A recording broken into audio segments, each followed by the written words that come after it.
கர்த்தருடைய பரிசுத்த நாமத்திற்கு மகிமை உண்டாகட்டும். இந்த 4வது வாரத்தில் கர்த்தருடைய வார்த்தையை கேட்க 2வது ஆராதனையில் பங்கு பெற்று கொண்டிருக்கிற உங்கள் அத்தனை பேரையும் வானத்தையும் பூமியையும் படைத்த ஆண்டவராகிய இயேசுவின் நாமத்தில் உங்களை அன்போடு நான் வாழ்த்துகிறேன், வரவேற்கிறேன். கர்த்தர் நல்லவர். இந்த நாளின் செய்திக்கென்று தேவனுடைய ஆவியானவராலே திருவிழம் பட்டப்பட்ட வார்த்தை ஏசாயா தீர்க்கதரிசி புஸ்தகம் 8ஆம் அதிகாரம் 20வது வசனம், 814வது பக்கம். வேதத்தையும் சாட்சி ஆகமத்தையும் கவனிக்க வேண்டும். இந்த வார்த்தையின்படியே சொல்லாவிட்டால் அவனுக்கு விடியற் காலத்து வெளிச்சம் இல்லை. மீண்டும் ஒரு விஷயம் நல்லா கூர்ந்து பாருங்க. வேதத்தையும் சாட்சி ஆகமங்களையும் கவனிக்க வேண்டும். அவர் கவனிக்க வேண்டும். இந்த வார்த்தையின்படி சொல்லாவிட்டால் அல்லது செய்யாவிட்டால் அல்லது கீழ்ப்படியாவிட்டால் அவர்களுக்கு அதிகாலையின் வெளிச்சம், புதிய வாழ்க்கை இல்லை என்று சொல்லி வேதம் சொல்கிறது. நம்ம கவனிக்க வேண்டிய ஒன்னே ஒன்று வேதம். எங்கே சுற்றியும் நீங்கள் உற்று பார்க்க வேண்டியது வேத புஸ்தகம்.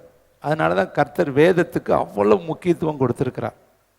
வேதம் தெரியாதவன் கண் இருந்தும் குருடன் என்று சொல்லி நம்ம அறிந்து கொள்ளலாம். குருடர்கள் வழிகாட்டுனால எப்படி இருக்கும்? 2 பேரும் குழியில் விழுவார். கர்த்தர் சொன்னார், மரித்தோரை அடக்கம் பண்ணட்டும், நீ எங்களை பின்பற்றி வா. அருமையானவர்களே, வேதம் நம்ம காலுக்கும் கண்ணுக்கும் அது தீபமும் வெளிச்சமுமாக இருக்கிறது. சங்கீதக்காரர் சொல்லிட்டார், காலுக்கு தீபமும் பாதைக்கு வெளிச்சமுமாக இருக்கிறது. நம்ம கவனிக்க வேண்டியது அழகா ஏசாயா சொல்றார், வேதத்தை கொஞ்சம் கவனி. நீங்கள் பார்த்தீங்கன்னா சில இடத்துல போட்டிருப்பாங்க, நில், கவனி, செல். முக்கியமான இடத்துலலாம் போட்டிருப்பாங்க, கவனிங்க, லிசன் பண்ணுங்க. நிறைய தவறுக்கு காரணம் என்னன்னா, கவனம் இல்லாதனால தான் நம்மளுடைய வாழ்க்கையில் தவறு வருது. சரியாக கவனிக்காமல் நம்ம செஞ்ச தப்பு பண்ணிடுவோம். சவுலுக்கிட்ட கர்த்தர் சொன்னார், அமலேக்க வானத்தின் கீழ் எங்கேயுமே வைக்காதப்பா, முற்றிலும் அழிச்சிரு, அவங்க பேரு கூட இந்த பூமியில் இருக்கக்கூடாதுன்னு கர்த்தர் அழகா சொன்னார். ஆனால் அவன் நல்லா கவனிக்கலை. கர்த்தர் சொன்னதை அவன் கவனிக்கலை, அல்லது மனசில் அதை நிழலாட்டமாய் வைத்து கொள்ளலை. அந்த வார்த்தைக்கு அவன் முக்கியத்துவம் கொடுக்கலை. ஏன்னா கர்த்தர் பேசுகிற வார்த்தைகளில் எது முக்கியமான வார்த்தை என்பது நமக்கு முதல்ல தெரியணும். அதே சவுலுக்கிட்ட சாமுவேல் சொல்றாரு, 7 நாள் பொறுத்துரு, நான் வர்றேன்னு. அதையும் அவனுக்கு கவனிக்கலை.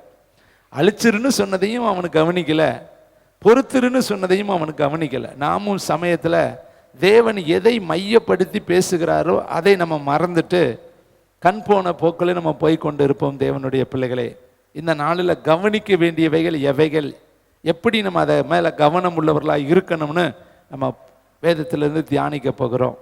உலகம் பூரா இன்னைக்கு வேறு செய்தி கொடுக்குறாங்க. ஆனால் இன்னைக்கு நம்ம சபைக்கு கர்த்தர் சொல்கிறாரு, நீ முதல்ல வேதத்தை கவனி, அப்போ தான் உனக்கு வெளிச்சம் கிடைக்கும், அப்போ தான் விடிய காலமே உனக்கு கிடைக்கும்.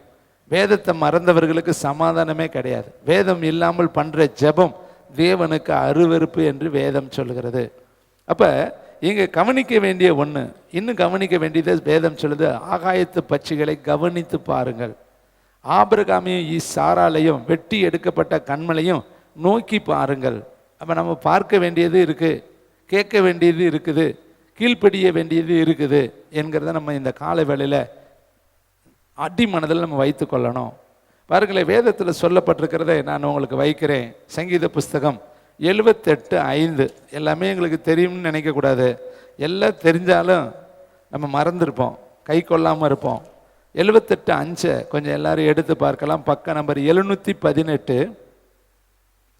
அவர் யாக்கோப்பிலே சாட்சியை ஏற்படுத்தி இஸ்ரவேலிலே வேதத்தை ஸ்தாபித்து. அப்போ வேதம் யாருக்கு முதலாவது சொல்கிறாரு? நான் இஸ்ரவேல் வீட்டாருக்கே அனுப்பப்பட்டேன்னு கர்த்தர் சொன்னார் அல்லவா? அப்போ வேதத்தை கர்த்தர் முதல்ல நமக்கு தான் எழுதி கொடுத்துருக்கிறார். யாரெல்லாம் இயேசுவை தெய்வமாக ஏற்றுக்கொள்கிறார்களோ அவர்களுக்கு எல்லாமே இந்த உடன்படிக்கையின் வார்த்தைகள், வாக்குத்தத்தத்தின் வார்த்தைகள், கடைசி கால செய்தியின் வார்த்தைகள் எல்லாமே சொந்தம். வசனம் எழுதியிருக்க அப்போஸ்தலர்களை வாக்குத்தத்தமானது உங்களுக்கும் உங்கள் பிள்ளைகளுக்கும் உங்கள் தேவனாகிய கர்த்தர் வரவழைக்கும் தூரத்தில் இருக்கிற யாவருக்கும் அது சொந்தம். வாக்குத்தத்தங்கள் நமக்கு மட்டும் கிடையாது, நம்முடைய பிள்ளைகளுக்கும் இன்னும் தூரத்தில் இருக்கிற வரப்போகிறவர்களுக்கும் இந்த வாக்குத்தத்தங்கள் எல்லாம் சொந்தம். இங்க பாருங்களே, இஸ்ரவேலிலே வேதத்தை ஸ்தாபித்து, அடுத்த வார்த்தையை பாருங்க, அவைகளை தங்கள் பிள்ளைகளுக்கு அறிவிக்கும்படி நம்முடைய பிதாக்களுக்கு கட்டளையிட்டார். நல்ல எவ்வளவு அழகா இருக்கு பார்த்தீங்களா? வேதத்தை ஸ்தாபித்து, ஒரு வீட்டை ஸ்தாபித்து, ஒரு திருமணத்தை ஸ்தாபித்து, ஒரு வேலையை ஸ்தாபித்து, ஒரு ஃபேக்டரியை ஸ்தாபித்து, அப்படின்னா உருவாக்கி அந்த இடத்துல உதயம் பண்ணி. அப்ப இஸ்ரவேலுக்கு வேதத்தை கர்த்தர் உருவாக்கி கொடுத்தார். வசனம் எல்லாம் கர்த்தர் எழுதினது. மோசேக்கு எழுதி கொடுத்தார், தாவீதுக்கு கர்த்தர் எழுதி கொடுத்தார். வேதத்துல நிறைய இடத்துல கர்த்தரே எழுதுறார். மேனே மேனே தெக்கே வார்ஷிர், கர்த்தருடைய கை எழுதினது. பாவியான ஸ்திரியை கொண்டு வந்து கல்லெறியும் பொழுது கர்த்தருடைய கை மண்ணிலே எழுதினது, தரையிலே எழுதினார். அப்ப அநேக இடங்களில கர்த்தர் எழுதினார், எழுதி கொடுத்தார் என்று சொல்லி வேதத்துல பார்க்கிறோம். இங்க பாருங்களேன், இஸ்ரவேலுக்கு வேதத்தை ஸ்தாபித்து அவைகளை தங்கள் பிள்ளைகளுக்கு அறிவிக்கும்படி தம்முடைய பிதாக்களுக்கு கட்டளையிட்டார். உபாகத்தில் நீங்க படிச்சு பார்த்தீங்கன்னா, நிலைக்காலில் வசனத்தை எழுதுங்க என்று சொல்லி வேதத்தில் எழுதப்பட்டிருக்கு. வசனத்தை நிலைக்காலில் எழுதி வைக்கணுமா. அதனால தான் பார்த்தீங்களா, இங்கே எல்லா இடத்துலையும் வசனம் தான் இருக்கு. இங்கே புதுசாக வர்றவங்களாம் சில பேர் என் இடத்துல கேட்டாங்க, நாங்கள் பார்க்குற மாதிரி ஒன்றையுமே காணுங்களே, ஒரு சின்னதா தண்டியாது இப்படிலாம் ஏதாவது வைக்கக்கூடாதான்னு கேட்டாங்க. நான் சொன்னேன், அங்கே தான் பெருசு பெருசாக எழுதி போட்டிருக்கோமேப்பா, இதை படிக்கத்தானே அது. இல்லைங்க, ஏதாவது ஒன்றை பார்த்தே நாங்கள் வந்துட்டோமா, ஒரு சின்னதாக இருந்தால் கூட நல்லா இருக்குமே. நாங்கள் இப்போ தான் நல்லா இருக்குது, இதுதான் சூப்பர். கர்த்தர் விரும்புகிறது வசனம் எப்படி எழுதியிருக்கு தெரியுமா? ஆவியோடு உண்மையோடும் தொழுது கொள்ளும் காலம் வரும், அது இப்பொழுதே வந்திருக்கிறது. தம்மை தொழுது கொள்கிறவர்கள் இப்படிப்பட்டவர்களாக இருக்கும்படி பிதா விரும்புகிறார். அப்ப தொழுது கொள்கை எப்படி இருக்கணும்? ஆவியா இருக்கணும், உண்மை இருக்கணும். எங்கேயும் இப்படி முட்டை மொழியை பார்க்கக்கூடாது. காய்பா தீர்க்க தரிசனம் சொல்லுவான். காய்பா வாயில கர்த்தர் தீர்க்க தரிசனத்தை வச்சிருக்கிறார். சவுல் சாமுவேல் கூட்டத்துக்கு வந்த பொழுது சவுல் மேலேயும் தீர்க்க தரிசன ஆவி இறங்கினதான். அவனும் தீர்க்க தரிசனம் சொன்னான். கழுத பேசுச்சுங்க, மீன் ஊழியம் செஞ்சிச்சுங்க, காக்கா ஊழியம் செஞ்சிச்சுங்க. எலியாவிற்கு அப்பத்தை கொண்டு வந்துச்சு. தேவ திட்டத்தில் நம்ம இருந்தோம்னா இயற்கைகள் கூட நமக்கு ஊழியம் செய்யும் என்பதை நீங்க மறந்து போய்விடாதீங்க. எலியாவிற்கு காகத்தை கொண்டுதான் கர்த்தர் போஷித்தார். இங்கு வேதத்தில் எழுதப்பட்டிருக்கு பாருங்க, வேதத்தை ஸ்தாபித்து பிதாக்களுக்கு அதை என்ன சொன்னாரா, சொல்லி கொடுக்கும்படி சொன்னாராம். அப்ப உங்க வீட்டில் வசனத்தை எழுதி போடுங்க. உங்க வீடுகள் முழுதும் வசனத்தால் தொங்க விடுங்க. உங்க கைகளில் வசனத்தை கட்டி கொள்ளுங்கள் என்று வேதத்தில் எழுதியிருக்கு. நிலைக்காலில் எழுதி வையுங்கள் என்று வேதத்தில் எழுதியிருக்கு. பிள்ளைகளிடத்துல கருத்தாய் வசனத்தை சொல்லி கொடுங்கள் என்று சொல்லி வேதத்தில் எழுதியிருக்கு. அப்ப வேதம் நம்ம கவனிக்க வேண்டிய ஒண்ணு, அது பிள்ளைகளுக்கு சொல்லித்தர வேண்டிய ஒண்ணு. அப்ப நம்ம என்ன பண்றோம், வேதத்தை எந்த அளவுக்கு பிள்ளைகளுக்கு நம்ம கற்றுக் கொடுக்கிறோம் என்பதை ரொம்ப கவனமாய் நீங்க கவனித்து பார்க்கணும். ஏனென்றால் இன்னைக்கு அநேக பிள்ளைகள் வேதம் தெரியாமலேயே வாழ்கிறார்கள், வேதம் தெரியாமலே வளர்கிறார்கள், வேதம் தெரியாமலேயே பிள்ளைகள் பெரிய பிள்ளைகளாய் மாறி போய் விடுகிறார்கள். அவர்களுக்கு வேதம் தெரியல. தேவனுடைய பிள்ளைகளே, இங்கு பாருங்களேன், வேதத்தில் எழுதப்பட்டிருக்க இன்னொரு வசனத்தை நான் உங்களுக்கு காண்பிக்க விரும்புகிறேன். சங்கீதங்களின் புஸ்தகம் 94:13 வசனத்தை வாசிக்கலாம். கர்த்தருடைய பரிசுத்த நாமத்திற்கு மகிமை உண்டாகட்டும். 94:13 வார்த்தைகளை. தேங்க்யூ, வண்டர்ஃபுல் தி ஹோலி ஸ்பிரிட். 94:13 வசனம் முக்கியமான ஒரு வசனத்தை நம்ம படிக்கலாம். சிச்சித்து உம்முடைய வேதத்தை கொண்டு போதிக்கிற மனுஷர்கள் பாக்கியவான்கள் என்று வேதத்தில் இருக்கு. வாசிப்புமா, சிச்சித்து உம்முடைய வேதத்தை கொண்டு போதிக்கிற மனிதர்கள் பாக்கியவான் என்று சொல்லி வேதம் சொல்லுது. வசனத்தை வச்சு சிச்சித்து போதிக்கணுமா.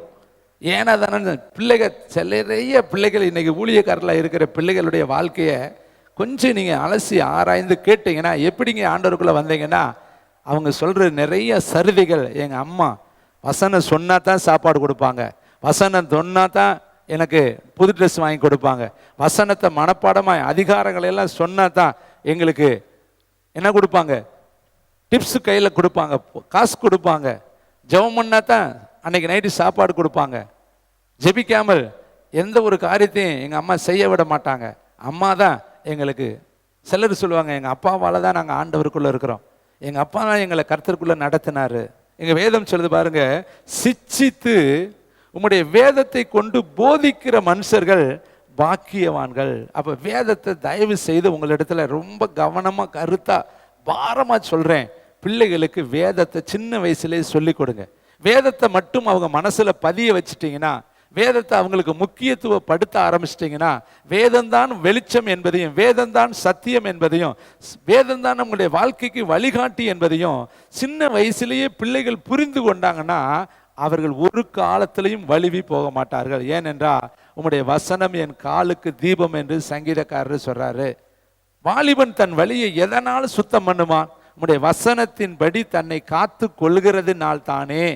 பாருங்க, யோசேப்பு அந்த காலத்துல வேதம் கிடையாதுங்க. ஆனாலும் கூட அவன் சொல்றான், தேவனுக்கு விரோதமாய் பாவம் செய்வது எப்படி? அப்ப அவனுக்கு பாவங்கிறது நல்லா தெரிஞ்சிருக்குதுங்க. இது கர்த்தருக்கு விரோதமானதுன்னு அவனுக்கு தெரிஞ்சிருக்கு. வேதமே இல்லாத காலத்துல கூட அவன் வேதத்தின் வசனத்தை, அவன் வசனத்தின் படி அவன் வாழ்வதை நம்ம பார்க்கிறோம். ஆனா இங்க கர்த்தர் நமக்கு 66 புஸ்தகங்களை கொடுத்திருக்கிறார். இது எல்லாம் நம்ம பிள்ளைகளுக்கு தினந்தோறும் நீங்க சொல்லிக் கொடுங்க. ஒவ்வொரு அதிகாரத்தை உன் பிள்ளைகள் படிச்சாலே அந்த பிள்ளைகள் உலகத்தை அசைக்கிறவர்களாய் மாறிடுவாங்க. அடுத்து வசனத்தை வாசிங்க. 119வது சங்கீதம் 34வது வசனத்தை, சில வசனங்களை உங்களுக்கு நினைவுபடுத்த விரும்புகிறேன். தயவுசெய்து இதெல்லாம் நீங்கள் அல்லல் தட்டாதபடி அந்த வசனத்தை எல்லாம் உங்கள் மனதில் வைத்து கொள்ளுங்க. சங்கீதம் 119 34வது வார்த்தை. தேங்க்யூ வண்டர்ஃபுல் த ஹோலி ஸ்பிரிட். வாசிக்கலாமா எல்லாரும் சேர்ந்து? எனக்கு உணர்வை தாரும், அப்பொழுது நான் உம்முடைய வேதத்தை பற்றி கொண்டு என் முழு இருதயத்தோடும் அதை கை கொள்வேன். உமது கற்பனையின் பாதையிலே என்னை நடத்தும், நான் அதில் பிரியமாயிருக்கிறேன். என் இருதயம் பொருளாசையை சாராமல் உமது சாட்சிகளை சாரும்படி செய்யும். எவ்வளவு அழகான ஜெபம் பாருங்க. எதையாவது உலக பிரகாரமா ஜெபிக்காம வசனத்தை மையம் வச்சே ஜெபம் பண்றாரு பாருங்க. என்ன சொல்றாரு? உணர்வை தாரும்.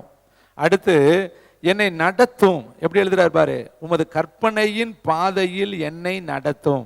இங்க பாருங்களேன், எனக்கு உணர்வை தாரும், அப்பொழுது நான் உம்முடைய வேதத்தை பற்றி கொள்வேன். அப்ப வேதத்தை பற்றி கொள்வதற்கு நமக்கு உணர்வு வேணுங்க. முதல்ல நம்ம பிள்ளைகள் எப்படியாவது வேத நிபுணர்களாய் மாறணுமே, வேத இதோ பண்டிதர்களாய் மாறணுமே என்கிறது நமக்கு உள்ளத்துக்குள்ள உணர்வு வேணும். பாருங்களேன், வேதம் சொல்லுது, தாவீது சொல்றாரு, எனக்கு உணர்வை தாரும். இதை கேட்குற இன்னைக்கு நமக்கு நிறைய விதத்துல உணர்வே கிடையாதுங்க. எப்படி உணர்வு இல்லைன்னு சொல்றீங்களா? வேதத்தை படிக்கணுங்கிற உணர்வு கிடையாது, வேதத்தின்படி நடக்கணுங்கிற உணர்வு கிடையாது, வேதத்தின்படி செய்யணுங்கிற உணர்வு கிடையாது. நீங்க எஸ்ரா புஸ்தகம் 7ஆம் அதிகாரத்தை தயவுசெய்து எனக்காக எடுத்துக்கொள்ளுங்க. அந்த எஸ்ரா எப்படிப்பட்ட இருதயம் உள்ளவன் என்று சொல்லி வசனம் சொல்லுகிறதை நான் உங்களுக்கு நிழலாட்டமாய் காட்ட விரும்புகிறேன். ஏன்னா அவனும் நம்மை போல ஒரு மனிதன் தான். அவன் பாபிலோன்ல இருந்து சிறையாய் இருந்து அங்கிருந்து புறப்பட்டு இங்க வருகிறான். ஆனால் அவன் எப்படி இருந்தான்? எஸ்ரா புஸ்தகம் 7ஆம் அதிகாரம் 10ஆம் வசனம், கர்த்தருடைய வேதத்தை ஆராயவும். அப்ப இதுக்குள்ள பெரிய ஆராய்ச்சியே இருக்குதுங்க. இந்த வேதத்தில் உள்ள அதிசயங்களை பார்க்கும்படி என் கண்களை திறந்தரலும் என்று தாவீது சொல்லி ஜெபிக்கிறார். அப்ப வேதத்துக்குள்ள அதிசயம் இருக்குதுங்க, வேதத்துக்குள்ள ஆராய்ச்சி இருக்குதுங்க. நம்முடைய ஆராய்ச்சி இன்னைக்கு எங்கெங்கேயோ பண்ணிக்கிட்டு இருக்காங்க.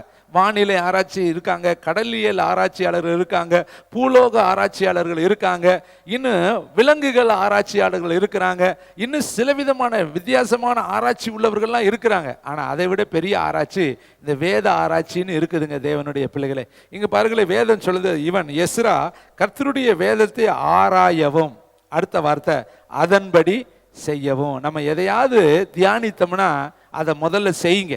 நீங்க மற்றவங்களுக்கு பிரசங்கிக்கிறத விட பிரசங்கத்தை உங்க வாழ்க்கையாய் மாற்றணும். அதனாலதான் பவுல் எழுதுறாரு, மற்றவங்களுக்கு பிரசங்கம் பண்ணுகிற நான் தானே ஆகாதவனாய் போகாதபடி என் சரீரத்தை ஒட்டிக்கி கீழ்ப்படுத்தினேன். நான் வானத்துல சிலம்பம் எடுக்கிறவனாய் அல்ல. நான் வானத்துல சிலம்பம் இட்டு ஒரு பிரயோஜனம் கிடையாது. நான் காரியத்தை செய்து முடிக்கிறவனாக நல்ல போராட்டத்தை போராடினேன், ஓட்டத்தை முடிச்சேன், விசுவாசத்தை காத்துக்கொண்டேன், நீதியின் கிரீடம் எனக்காக வைக்கப்பட்டிருக்கு. பாருங்க, தனித்தனி நபர்களை பார்த்து அவர் சுவிசேஷம் சொல்றார். ரொம்ப ஒரு ஊழியத்துல நல்ல கை தேர்ந்த ஒரு நபர் தான் பவுலடிகள். ஏன்னா எருசலேமில் இருந்து இல்லிரிக்க தேசம் வரையும் தனித்தனியா எங்கெங்க மக்கள் இருக்காங்களோ, எங்கெங்க தனிநபர்கள் இருக்காங்களோ, எந்தெந்த இடத்துல ஜனங்களை சந்திக்க முடியுமோ அந்த இடத்துல எல்லாம் அவர் கவனமாய் தேவனுடைய வார்த்தையை கொண்டு போனவர். அதனாலதான் நான் கிறிஸ்துவின் சுவிசேஷத்தை சம்பூரணமாய் நான் பிரசங்கித்தேன். பார்த்தீங்களா? அப்போ நம்முடைய வாழ்க்கையிலையும் வேதத்தை சம்பூர்ணமாய் பிள்ளைகள் இடத்துல கொண்டு போகணும். தேவனுடைய பிள்ளைகளை இவன் பாருங்க, வேதத்தை ஆராய்ந்தான், அதன்படி செய்யவும் இஸ்ரவேலிலே கட்டளைகளையும் நீதி நியாயங்களையும் உபதேசிக்க. கட்டளைகள் வேற, நீதி வேற, நியாயங்கள் வேற, ஒவ்வொன்று தனித்தனி. கட்டளைகளையும் சொல்றேன், நீதியையும் சொல்றேன், நியாயங்களையும் சொல்றான். எல்லாவற்றையும் ஜனங்களுக்கு சொல்லவும் அவன் இருதயத்தை எப்படி வச்சிருந்தானா?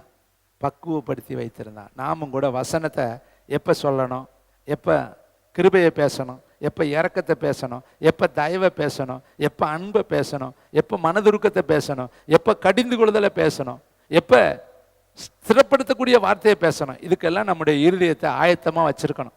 அதனால தான் வேதம் சொல்லுது, பவுல் எழுதுறாரு, போதக சமர்த்தனானி இருக்கணும், போதகத்தில் நீ தேறினவனா இருக்கணும், எந்த இடத்துலையுமே நீ செய்யக்கூடிய அளவுக்கு யுத்தத்தில் நீ சிறந்தவனா இருக்கணும். பாட்டு படிக்க தெரியணும், ஆராதனைக்கு எடுக்க தெரியணும், ஜெபம் பண்ண தெரியணும், பிரசங்கிக்க தெரியணும், இன்னும் இருக்கக்கூடிய சகல விதமான வேலைகள் உனக்கு தெரியணும். எல்லாவற்றிலும் நீ கைதேர்ந்தவனா இருக்கணும். அப்பதான் நீ போதகத்துல சமர்த்தன், ஊழியத்துல சமர்த்தன், எல்லாவற்றிலும் நீ டேலண்ட் உள்ளவன் என்று சொல்லி அர்த்தம். அப்ப நீங்களும் எல்லா பக்குவத்தையும் நீங்கள் பெறணும். தேவனுடைய பிள்ளை, ஒரு கிஃப்ட் மட்டும் உங்களுக்கு பத்தாது, 9 கிஃப்ட் உனக்கு வேணும். எல்லா விதத்திலும் நீங்கள் தேறினவர்களாய் மாறணும்னா நீங்க வசனத்தின்படி நீங்க வாழ கற்றுக்கொள்ளணும். பாருங்களேன், வேதம் சொல்லுது உணர்வை தாரும். நீங்களும் கூட ஒரு நிமிஷம் தலையில கையை வச்சு, ஆண்டவரே எனக்கு உணர்வு கொடுங்கப்பா. இன்னும் உணர்வு மறத்து போய் கிடக்குது. இன்னும் வேதத்தை படிச்சா நமக்கு இன்ட்ரெஸ்ட் வர மாட்டேது. கொள்ள பேர் வேதத்தை படிச்சா எப்படா மூடி வைக்கலான்னு தான் வருது. 2 வசனத்தை கடமைக்கு படிப்பாங்க. அவங்களுக்கு படிக்கும் பொழுதே மூடணும் என்ன வரும். அப்ப எப்படி படிப்பாங்க? உள்ளேயே போகாது. இப்போ இங்கேயே சொல்லும் பொழுது சொல்றாங்க, நாங்க படிக்கிறப்ப எங்களுக்கு இதெல்லாம் தெரியலையே, அண்ணன் இப்போ சொல்கிறப்ப, ஐயா சொல்கிறப்ப, அப்பா பேசுகிறப்ப இதெல்லாம் இவங்களுக்கு ரிவைவலாக இருக்குதே. அப்போ நீங்களும் திறந்த மனதோடு உட்கார்ந்து எனக்கு கற்றுத்தாரோம், எனக்கு சொல்லித்தாரோம், இந்த வேதத்தில் இருக்கிற மகத்துவங்களை நான் பார்க்கணும், இதில் எனக்கு முக்கியமான காரியங்களை உணர்த்துங்கன்னு சொல்லி வேதத்துக்கு முன்னாடி நீங்கள் நேரத்தை செலவிடணும். தேவனுடைய பிள்ளைகளே, வேதம் உங்களுக்கு தேநீட்ட பணியாரமாய் மாறணும். வேதம் உங்களுக்கு இதோ நல்ல வார்த்தையாய் மாறணும். அப்பதான் நீங்க அதை ருசித்து படிக்க முடியும்.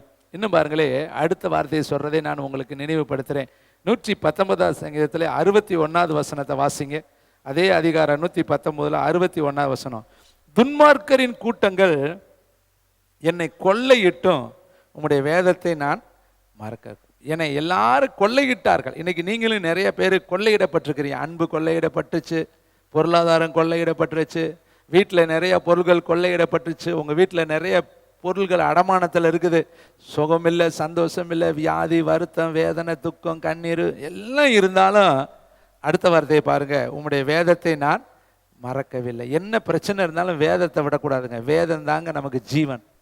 இந்த வேதம் தான் நமக்கு வாழ்க்கை. இந்த வேதம் தான் நமக்கு மன்னா. எப்படி காலைதோறும் மன்னா வந்துச்சோ அதுபோல் தயவு செய்து காலையில் எந்திரிச்சு இங்கே உட்கார்ந்துருக்கிற அநேகர் காலை செய்தியும் வேதத்தை குறித்து தான் பேசணும். அங்கே பேசாத அநேக வார்த்தைகளை இந்த இதில் கர்த்தர் உணர்த்தி பேச வைத்திருக்கிறார்.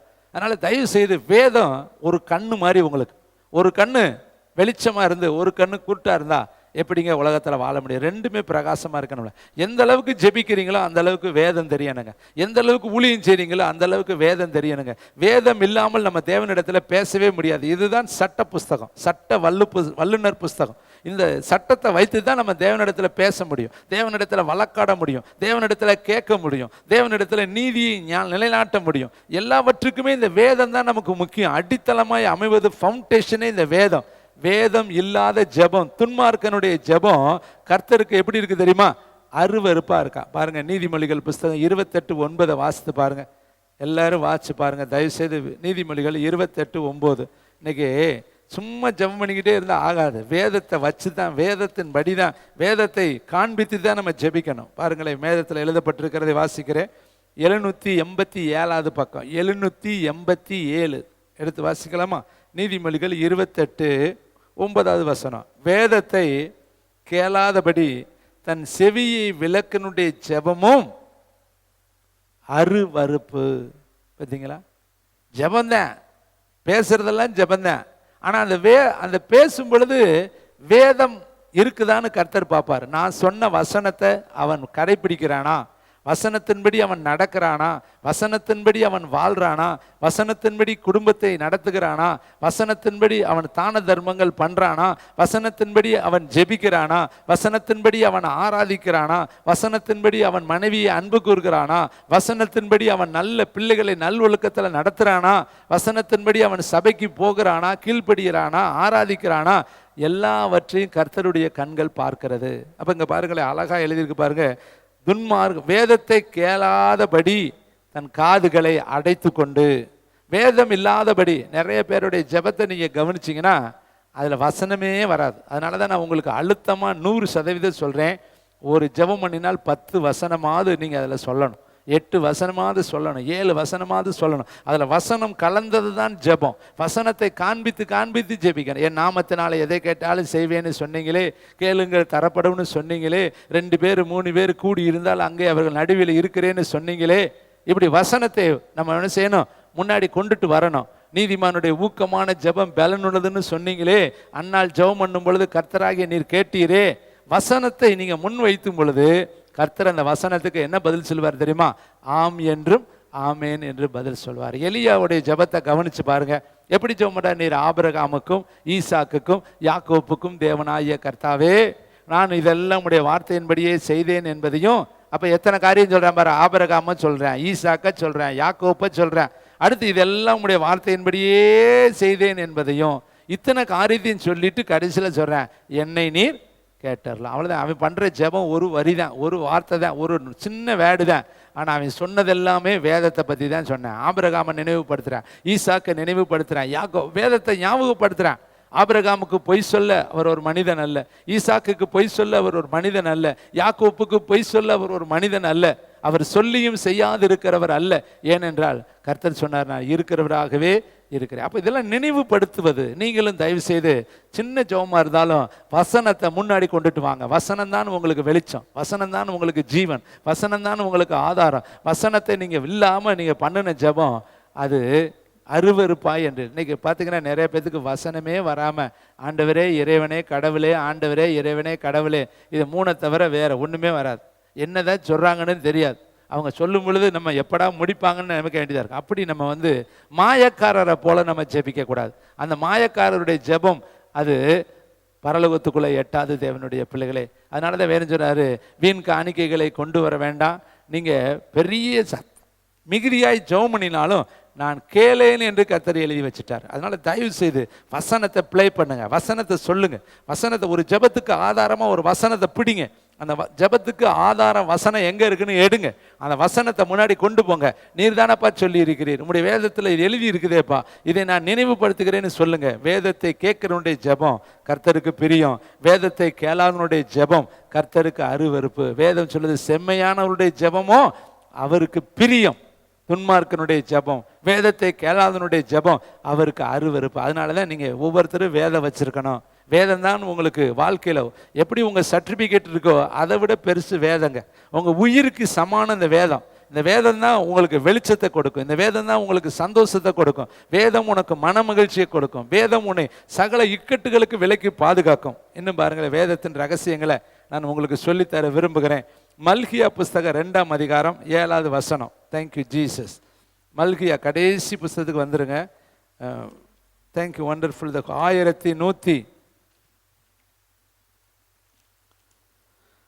1104வது பக்கம். Thank you wonderful. 5வது பக்கம், 1105வது பக்கம் வாசிக்கலாமா? ஆமென். மல்கியா 2ஆம் அதிகாரம் 7ஆம் வசனம். ஆசாரியனுடைய உதடுகள் அறிவை காக்க வேண்டும், வேதத்தை அவன் வாயில் தேடுவார்களே, அவன் சேனைகளுடைய கர்த்தரின் தூதன்.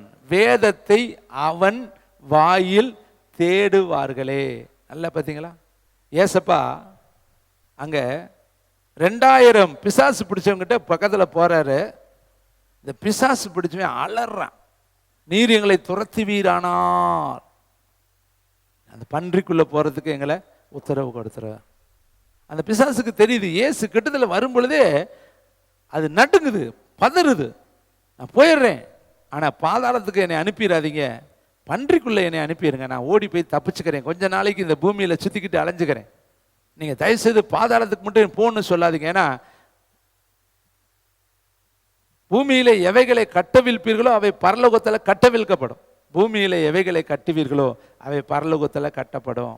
நீங்க தாங்க அவிழ்க்கவும் கட்டவும் அதிகாரம் உள்ளவர்கள்.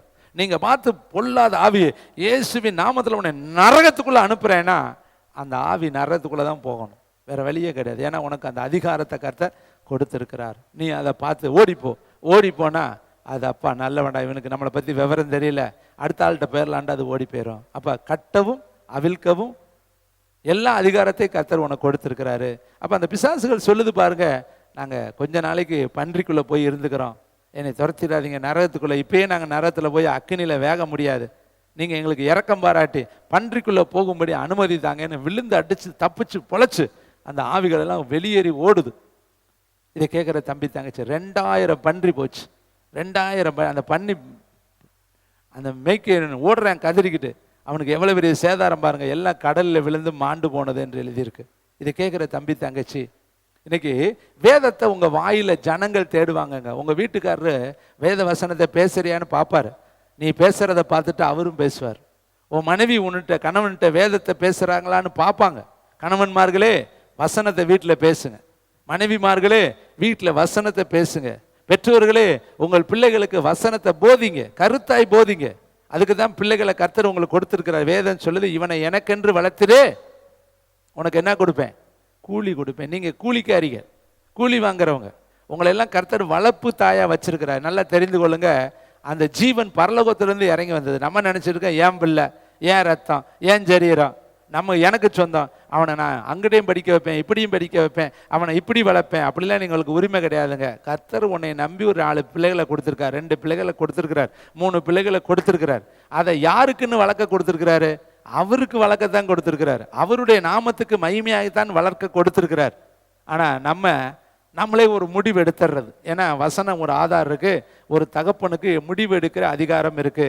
ஒரு மகள் ஃபாஸ்டிங் இருக்கிறேன்னு சொன்னா தகப்பன் சரின்னு சொன்னா ஃபாஸ்டிங் இருக்கலாம், வேண்டான்னு சொன்னா ஃபாஸ்டிங்கை அவள் முடித்து கொள்ளலாம். ஏன்னா அந்த அதிகாரத்தை தகப்பன்மார்களுக்கு கர்த்தர் கொடுத்திருக்கிறார்.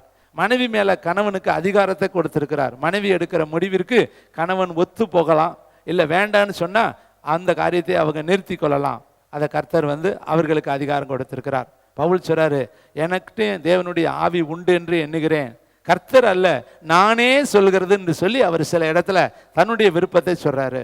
எலியா இதே வேலையை தான் செய்யறாரு. ஆகாப் முன்னாடி போய் நிற்கும்போது சொல்றாரு, கர்த்தருடைய நாமத்தை கொண்டு நான் சொல்லுகிறேன், என்னுடைய வாக்கின் படியே அன்றி இந்த வருஷத்துல பனியும் மழையும் பெய்யாது இருக்கும், என்னுடைய வாக்கின் படியே அன்றி நான் சொல்லுகிறேன்.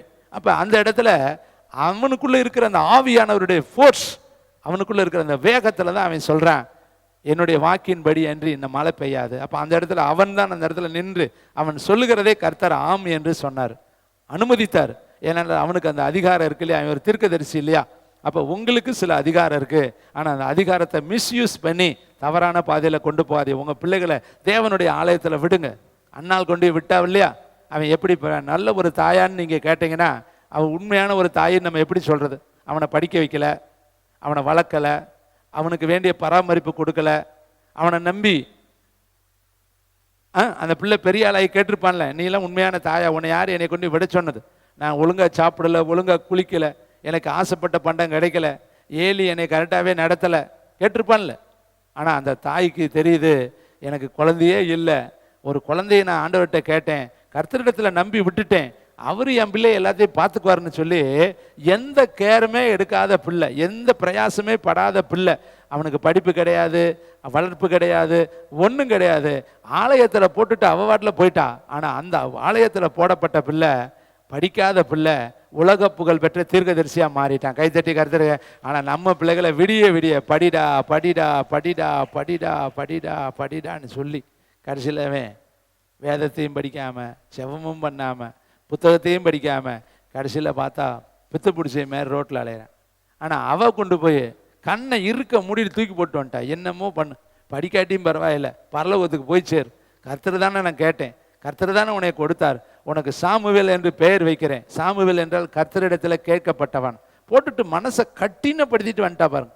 அந்த பகுதியை நான் படிக்கும் பொழுது வருஷத்தில் ஒரு முறை சின்ன சட்டையை தைச்சிட்டு போகலாம், ஒருவேளை அந்த இடத்துல நானாக இருந்தால் கூட 100 தடவை போய் பார்த்துட்டு வந்திருப்பேன். ஆனால் அவள் என்ன மனசு கெட்டி உள்ளவ தெரியுமா? போகவே இல்லைங்க. கர்த்தர் மேலே நம்பிக்கையை வச்சு தூக்கி போட்டுட்டு வந்ததோட விட்டுட்டா. எப்படி ஆனாலும் சரி, கஞ்சி இல்லாமல் கிடந்தாலும் சரி, குளிச்சாலும் சரி, குடுக்காட்டியும் சரி, அவன் எப்படி இருந்தாலும் என்ன, கர்த்தரிடத்துல போட்டுட்டேன், கர்த்தர் பார்த்துக்குவாருன்னு மனசை கட்டினப்படுத்தி நின்றுக்கிட்டான். கர்த்தர் அந்த மனசை பார்த்துட்டு 5 பிள்ளைகளை அடுத்து கொடுத்தாரு. அவனையோ இந்த 5 பிள்ளைகளை விட உலக புகழ் பெற்ற தீர்க்கதரிசியா மாத்தினார். கைதட்டி. கர்த்தருக்குன்னு விட்டீங்கன்னா பிள்ளை தீர்க்கதரிசியா வரும். கர்த்தருக்குன்னு கொடுத்தீங்கன்னா பிள்ளை உலகத்தை அசைக்கக்கூடிய உன்னதமான மகனா மகளா கர்த்தர் கொண்டு வருவார். நீங்க இரவும் பகலும் போட்டு பிள்ளைய வாட்டி படவெடுத்து பின்னாடியே சுத்திக்கிட்டு அலைஞ்சிட்டு கடைசியில் ரிசல்ட்டை பார்த்தீங்கன்னா அது ஃபெயிலியராக தான் இருக்கும். ஏனென்றா நீ தானே வளர்க்குற, கர்த்தரா வளர்க்குறார். நீ கர்த்தருக்கு எங்கே இடம் கொடுத்த? நீயே பிள்ளைகளை கண்ணுமணி போல கண்ணுக்குள்ளேயே கையை வச்சுக்கிட்டு பார்த்துக்கிட்டு இருந்தேன்.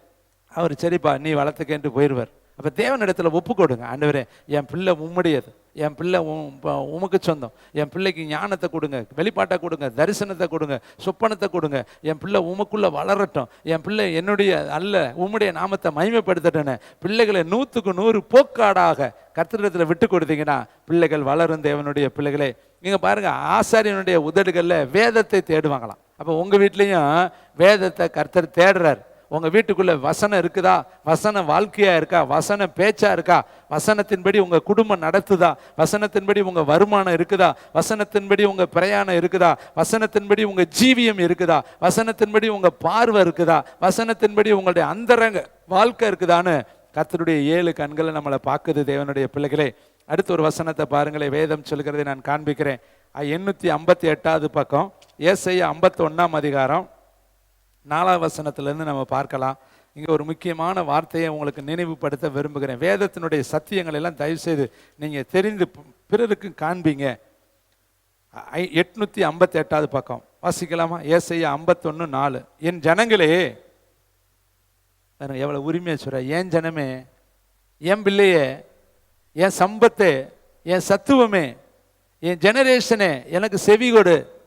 உங்கள் அப்பா வந்து உன்கிட்ட கேட்குறாரு, ஏ மகளே எனக்கு கொஞ்சம் என் பேச்சை கொஞ்சம் கேளு, ஏ மகனே என் பேச்சை கொஞ்சம் கேளு.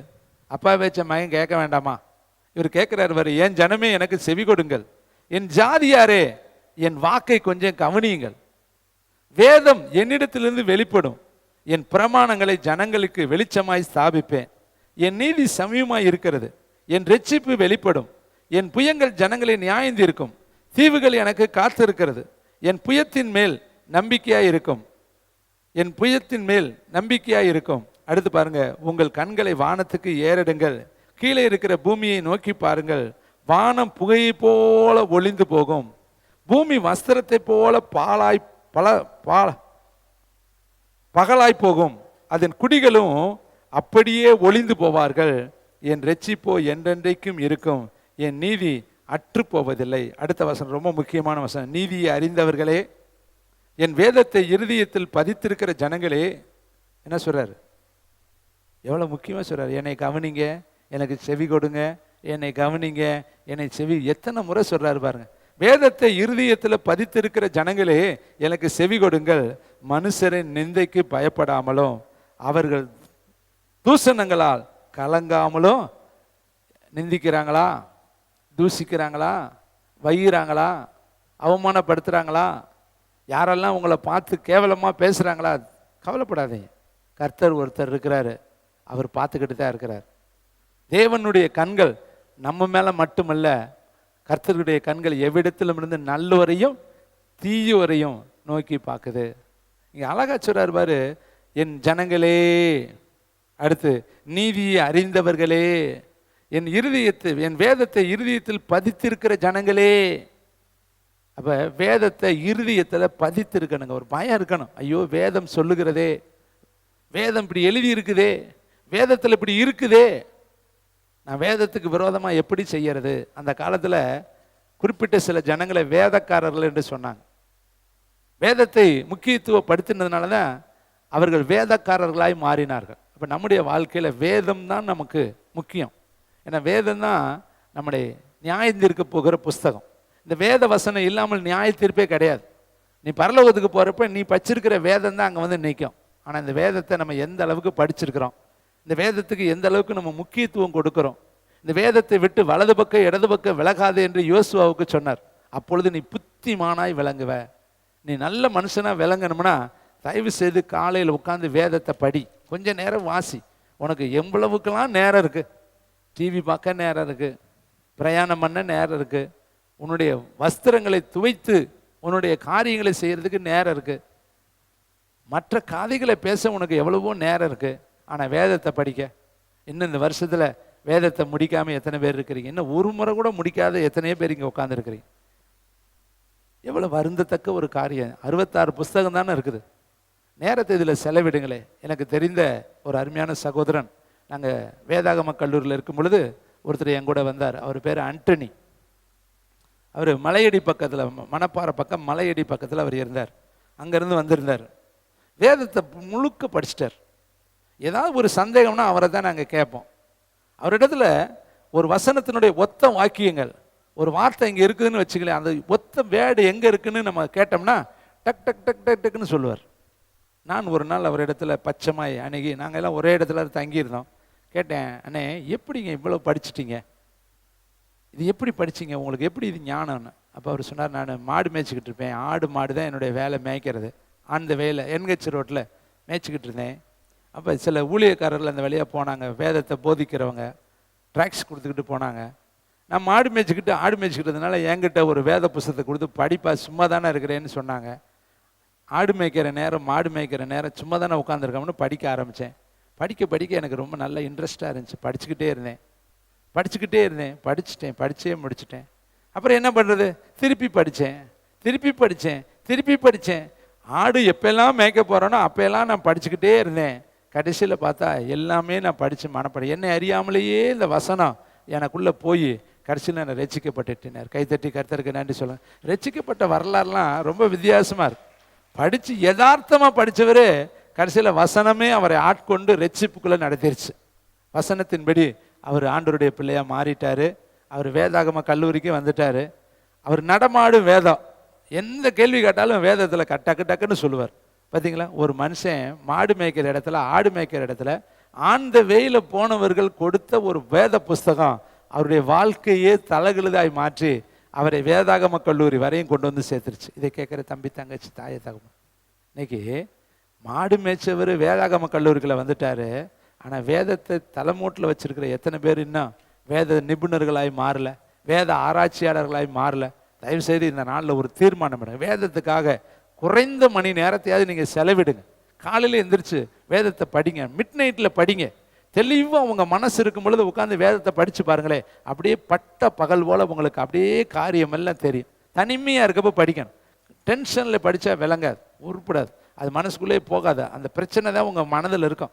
தனிமையில் இருக்கும் பொழுது தனிமையாக உட்காந்து முடிஞ்ச இரவு நேரத்தில் நீங்கள் வேதத்தை எடுத்து வச்சு அந்த வேத வெளிச்சத்துக்குள்ள நீங்கள் உட்காந்தீங்கன்னா கர்த்தர் அழகாக லைவாக உங்களோடு பேசுகிறத வசனத்தின் வழியாக நீங்கள் உணர முடியும். கர்த்தர் பக்கத்திலேயே இருந்து உங்களுக்கு சொல்லி கொடுப்பார். என் அன்பு தேவனுடைய பிள்ளைகளே, இங்கு பாருங்களேன், அடுத்த வசனத்தை நான் உங்களுக்கு காண்பிக்க விரும்புகிறேன். ஏசாயா தீர்க்கதரிசி புஸ்தகம் 45ஆம் அதிகாரம் 11வது வசனம். ஏசாயாவிலே அங்கனே பக்கத்திலே இருக்கு. 45:11 தயவுசெய்து எனக்காக எடுங்க. பக்கம் நம்பர் 852வது பக்கம். இஸ்ரவேலரின் பரிசுத்தரும் அவனை உருவாக்கினோருமாகிய கர்த்தர் சொல்லுகிறது, வரும் காரியங்களை என்னிடத்துல கேளுங்கள், என் பிள்ளைகளை குறித்தும் என் கரங்களின் கிரியைகளை குறித்தும் எனக்கு கட்டளையிடுங்கள். இதுல ஒரு காரியம் ரொம்ப முக்கியம். வரும் காரியத்தை என்னிடத்துல கேளுங்க. இன்னும் வரப்போற சம்பவத்தை குறித்து நம்ம கர்த்தரிடத்துல கேட்கணும்னு சொல்லி இருக்கிறார்.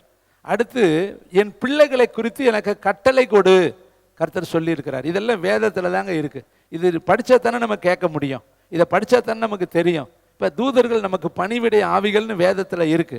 நமக்கு படிச்சா தானே பணிவிடை ஆவிகள், அவர்களாம் நமக்கு வேலை ஆட்கள், நமக்கு உதவி செய்யும்படி கர்த்தர் கொடுத்திருக்கிற பணிவிடை ஆவிகள் என்று வேதத்துல எபிரேயர்ல இருக்கு.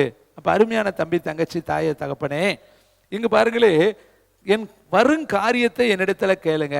இந்த வசனத்தை மத்தேயு 24 நம்ம பார்க்கலாம். ஏசப்பா கிட்ட வந்து சீசர்கள் என்ன கேட்குறாங்க பாருங்களேன். எல்லாரும் மத்தேயு புஸ்தகம் 24ஆம் அதிகாரம் 3ஆம் வசனத்தை எடுத்துக்கொள்ளுங்க. இந்த வசனத்தை படி இயேசுனிடத்துல வந்து அவர்கள் என்ன கேட்குறாங்க, வரும் காரியம் எப்படி இருக்கும்னு கேட்குறாங்க பாருங்களேன். மத்தேயு 24:3வது வசனம். பின்பு அவர் ஒலிவ மலையின் மேல் உட்கார்ந்திருக்கையில் சீசர்கள் அவரிடத்துல தனித்து வந்து, இவைகள் எப்பொழுது சம்பவிக்கும்? உம்முடைய வருகைக்கும் உலகத்தின் முடிவுக்கும் அடையாளம் என்ன? எங்களுக்கு சொல்ல வேண்டும் என்றார்கள். அழகான ஒரு கேள்வியை சீசர்கள் இயேசுனிடத்துல கேட்குறாங்க. ஏன்னா ஏசாயால சொல்லியிருக்கிறார்ல, வரும் காரியங்களை என்னிடத்துல கேளுங்கள். இப்போ இந்த கேள்விக்கு இவங்க பதிலாக வர்றாங்க, கேட்குறாங்க, எப்போ வருவீங்க? எப்போ இந்த உலகத்துக்கு முடிவு இருக்கும்? எப்போ இந்த உலகத்தில் மாற்றம் வரும்? இப்போ இந்த கேள்வியை நம்மளும் கேட்கணும். ஏசப்பா, எப்போ நீங்கள் வரப்போறீங்க? நான் எப்படி ஆயத்தமாக இருக்கணும்? எப்போ என்னுடைய வாழ்க்கையில் ஓட்டம் முடிய போகுது? என்னைக்காவது நம்ம கேட்டிருக்கிறோமா? ஆண்டவரே, எனக்கு இன்னும் எத்தனை நாட்கள் இருக்குது? இன்னும் நான் எவ்வளோ வேகமாக செயல்படணும்? இன்னும் எவ்வளோ வேகமாக நான் போகணும்? இன்னும் போக வேண்டிய தூரம் எவ்வளோ தூரம்? ஆனால் அந்த நினைவெல்லாம் நமக்கு கிடையாதுங்க. நம்ம என்னமோ இந்த ஊருக்கு சொந்தக்காரங்க மாதிரியும், இந்த பூமி என்னமோ நீயும் நானும் உண்டாக்குனது மாதிரியும், சதா காலமும் இங்கே தான் வாழ போகிற மாதிரியும், இந்த மனைவியோடு, இந்த கணவனோடு, இந்த பிள்ளைகளோடையே நம்ம இன்னும் ஒரு 1000 வருஷம் வாழ போகிற மாதிரியும் நம்ம நினச்சிக்கிட்டு இருக்கிறோம். நேற்று இருந்தவர்கள் இன்று இல்லைங்க. இன்றைக்கு இருக்கிறவங்க நாளைக்கு எத்தனை பேர்னு யாருக்குங்க தெரியும்? உலகத்தில் பெரிய பெரிய நபர்கள் இதெல்லாம் நாங்கள் ஆண்ட நாடுன்னு சொன்னாங்க. நேப்காத்நேசர் பாபிலோன் ராஜ்யத்தை குறித்து அவர் எழுதும் பொழுது சொல்றாரு, நான் கட்டின மகா பாபிலோன். அவ்வளோதான். அந்த ஒரு வார்த்தை அவன் வாயில வந்த உடனே கர்த்தர் அவனை அடித்தார். மாடுகளோடு மாடாய் அவன் புல்லை மேய்ந்தான், நகங்கள் வளர்ந்தது என்று சொல்லி வேதம் சொல்லுகிறது. 7 காலங்கள் அவன் மேலே உருண்டு ஓடினது என்று வேதம். கர்த்தர் அவனை அடித்தார் என்று எழுதியிருக்கு. அடுத்த நிமிஷம் அவன் ஜீவராசிகளோடு, அவன் மிருகங்களோடு மிருகமாய் அவன் இருந்தான். அவனுடைய உருவம் மாறி போனது. இதை கேட்குற தம்பி தங்கச்சி சீசர்கள் கேட்குறாங்க, 3 கேள்வி கேட்குறாங்க பாருங்க. ஆண்டவரிடத்தை தனித்து வந்து, இவைகள் எல்லாம் எப்பொழுது சம்பவிக்கும்? ஒரு கல்லின் மேல் ஒரு கல் இல்லாதபடி எல்லாம் இடிக்கப்பட்டு போகும்னு ஏசப்பா சொன்னாலும் இதெல்லாம் எப்போ சம்பவிக்கும்? உம்முடைய வருகைக்கும் உலகத்தின் முடிவுக்கும் அடையாளம் என்ன? இப்போ இந்த அடையாளம் எல்லாம் இங்கே நடந்துகிட்டு இருக்குது பாருங்க. இயேசு என்ன சொன்னாரு? 4வது வசனம் படிங்க. இயேசு அவர்களுக்கு பிரதித்தாரமாக, ஒருவனும் உங்களை, இன்னைக்கு இந்த வஞ்சிக்கிற ஆவி நிறைய இருக்குதுங்க.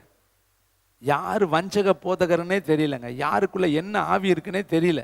ரொம்ப கவனிக்கணும். ஆவிகளை பகுத்தறிகிற வரத்தை நம்ம ஆண்டவர் இடத்துல கேட்கணும். வஞ்சிக்கப்பட்டவர்கள் எத்தனை முறை கடிந்து கொள்ளப்பட்டாலும் திரும்பவும் திரும்பவும் திரும்பவும் திரும்பவும் அந்த வேலையை செஞ்சுக்கிட்டு தான் இருப்பான். இன்னைக்கு நிறைய பேர் வஞ்சக ஆவியினால் பிடிக்கப்பட்டு போயிட்டாங்க. பவுல் எழுதுறாரு, அந்தி கிறிஸ்துவின் ஆவி இன்றைக்கு உலகத்துக்குள்ளே இருக்குது. அதனால வரக்கூடியவங்க எல்லாரையும் ஒரிஜினல் என்று நினைக்காது, டூப்ளிகேட் இருக்குது. ஒரு பொருளில் டூப்ளிகேட் இருக்குதுங்க. உங்கள்கிட்ட இருக்கிற தங்கம் மாதிரியே டூப்ளிகேட் தங்கம் இருக்குது. உங்கள்கிட்ட இருக்கிற வளையல் மாதிரியே டூப்ளிகேட் வளையல் இருக்குது.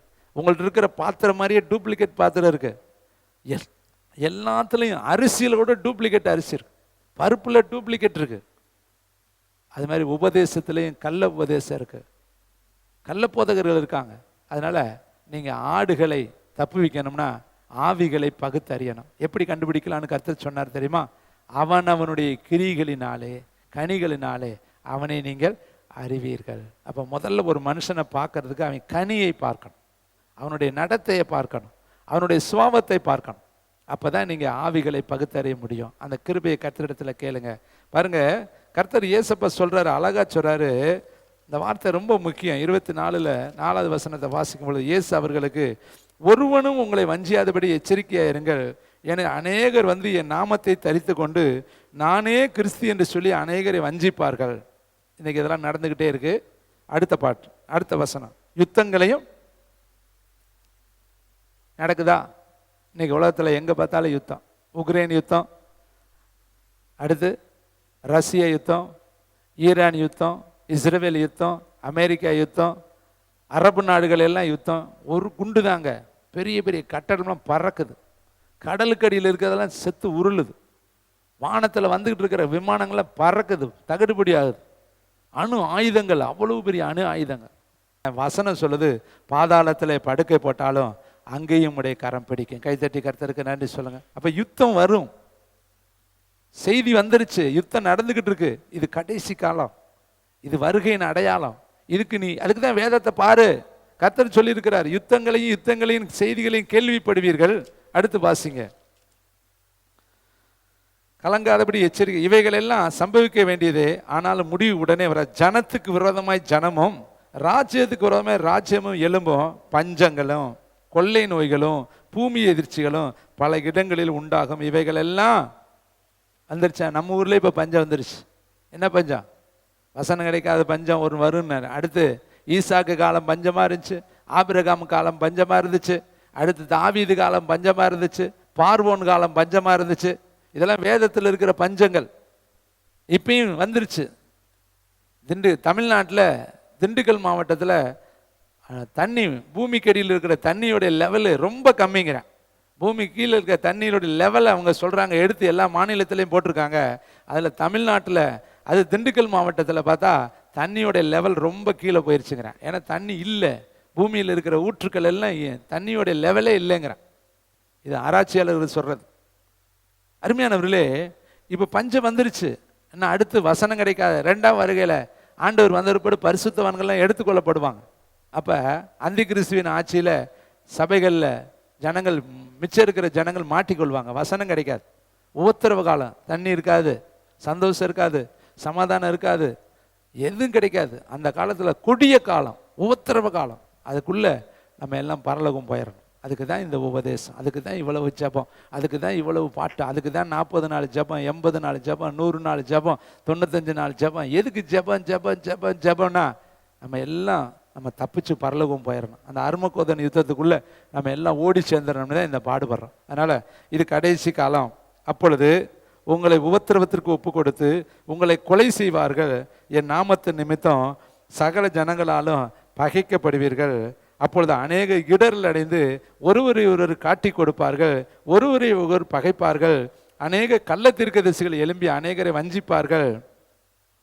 அக்கிரமம் மிகுதியாவதனால் அநேகருடைய அன்பு, நேற்று நாங்கள் படித்து தியானித்து ஜெபம் பண்ணதே, சபையில் அன்பு வேணுமே, சபையில் இருக்கிறவங்க ஒருத்தருக்கு ஒருத்தர் அன்பாக இருக்கணுமே, அதை தான் நேற்று தியானித்தோம். எபேசு சபையை குறித்து தியானித்தோம். இங்கே பாருங்களேன், கடைசி காலத்தில் அன்பு தனியும். ஏன்னா அக்கிரமம் மிகுதி ஆயிரும், உபத்திரவம் மிகுதி ஆயிரும், பற்றாக்குறை நிறைய வந்துடும். பிள்ளைகளை ஆகாப்பு காலத்தில் பிள்ளைகளை சமைச்சு சாப்பிட்டாங்களாம். நாளைக்கு கர்த்தர் வானத்தின் மதகுகளை திறந்தாலும் இப்படி நடக்குமான்னு கேட்குறேன். அந்த காலம் தான் ஆகாப் காலம். அதில் ஒருத்தி சொல்கிறா, நேற்று என் பிள்ளையை சமைச்சு நாங்கள் சாப்பிட்டோம், இன்னைக்கு ஓம் பிள்ளையை சமைச்சு சாப்பிடலான்னு தரமாட்டேங்கிறா. அப்போ தான் ஆகாப் போய் கத்திக்கிட்டு ஓடுவேன், இவ்வளோ பெரிய பஞ்சம் ஆயிடுச்சா என் தேசத்தில் சமேரியாவிலே. பிள்ளைகளை சமைச்சு சாப்பிட்ற அளவுக்கு பஞ்சம் பாருங்க. கோதுமை இல்லை, கோதுமையும் இல்லை, கோதுமையும் இல்லை, பிள்ளைகள் தான் கடைசியில் உணவாக இருக்கிறான். அந்த அளவுக்கு கொடூர பஞ்சம். எங்கேயும் வசனம் சொல்லுது பாருங்க, பஞ்சம் வரும். இதெல்லாம் வேதத்தில் தான் இருக்கு. எந்த பத்திரிகையிலையும் பார்க்க முடியாது, எந்த செய்தித்தாலும் இது வராது, எந்த விதமான நீங்கள் டிவி சேனலில் போனால் இதெல்லாம் வராது. வசனத்தை வச்சு தான் பிரசங்கிக்கிறவங்க தான் இதை சொல்லுவாங்க. அதனால தான் வசனத்தை கவனி, வசனத்தை கவனி, வசனத்தை கவனி. வருகைக்கு அடையாளம் வசனம் உனக்கு காண்பிக்குது. பஞ்சம் வந்துருச்சு, கொள்ளை நோய் வந்துருச்சு, பூமி எதிர்ச்சி வந்துருச்சு, யுத்தம் வந்துருச்சு, ஆண்டவர் வரப்போறாரு, வாசல் அண்டையில நிற்கிறாரு. வேதத்தை கவனி, சாட்சி ஆகாமத்தை கவனி, கர்த்தரை சந்திக்க நீ ஆயத்தமாக. அதுக்கு தான் வசனம். உன்னை பலப்படுத்துவார், சிறப்படுத்துவார், தட்டி கொடுப்பார், கண்ணை துடைப்பார், மூக்கை துடைப்பார். அது பிரசங்கம் இல்லை, அந்த பிரசங்கம் நிற்காது. வசனத்தை படிச்சேன்னா வருகைக்கு நீ ஆயத்தமாயிடலாம். வசனத்தை படிச்சேன்னா எதிர்கொண்டு போகலாம், கற்புள்ள கன்னிகைகளாக நிற்கலாம். வசனம் தான் அவரை சந்திப்பதற்கு உன்னை ஆயத்தப்படுத்தக்கூடிய கேடயம், அதுதான் உனக்கு பட்டயம். அந்த வசனம் உங்ககிட்ட இருந்தா நீ எந்த இடத்துலையும் தைரியமாய் கர்த்தருக்கு எதிர்கொண்டு நிற்கலாம்.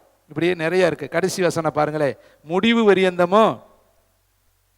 ஹலோ, ரட்சிப்பு எதுனால வரையன்? நான் போன வருஷம் ரட்சிக்கப்பட்டேங்க, போன வருஷம் அபிஷேகம் பெற்றேன், போன வருஷம் நான் ஆவியில் நிரம்பினேன், போன வருஷம் நான் ஊழியம் பிச்சை எடுத்தேன். அதெல்லாம் செல்லாதுங்க. இப்போ நீ எப்படி அப் டு டேட்டில், இந்த டேட்டில் நீ எப்படி?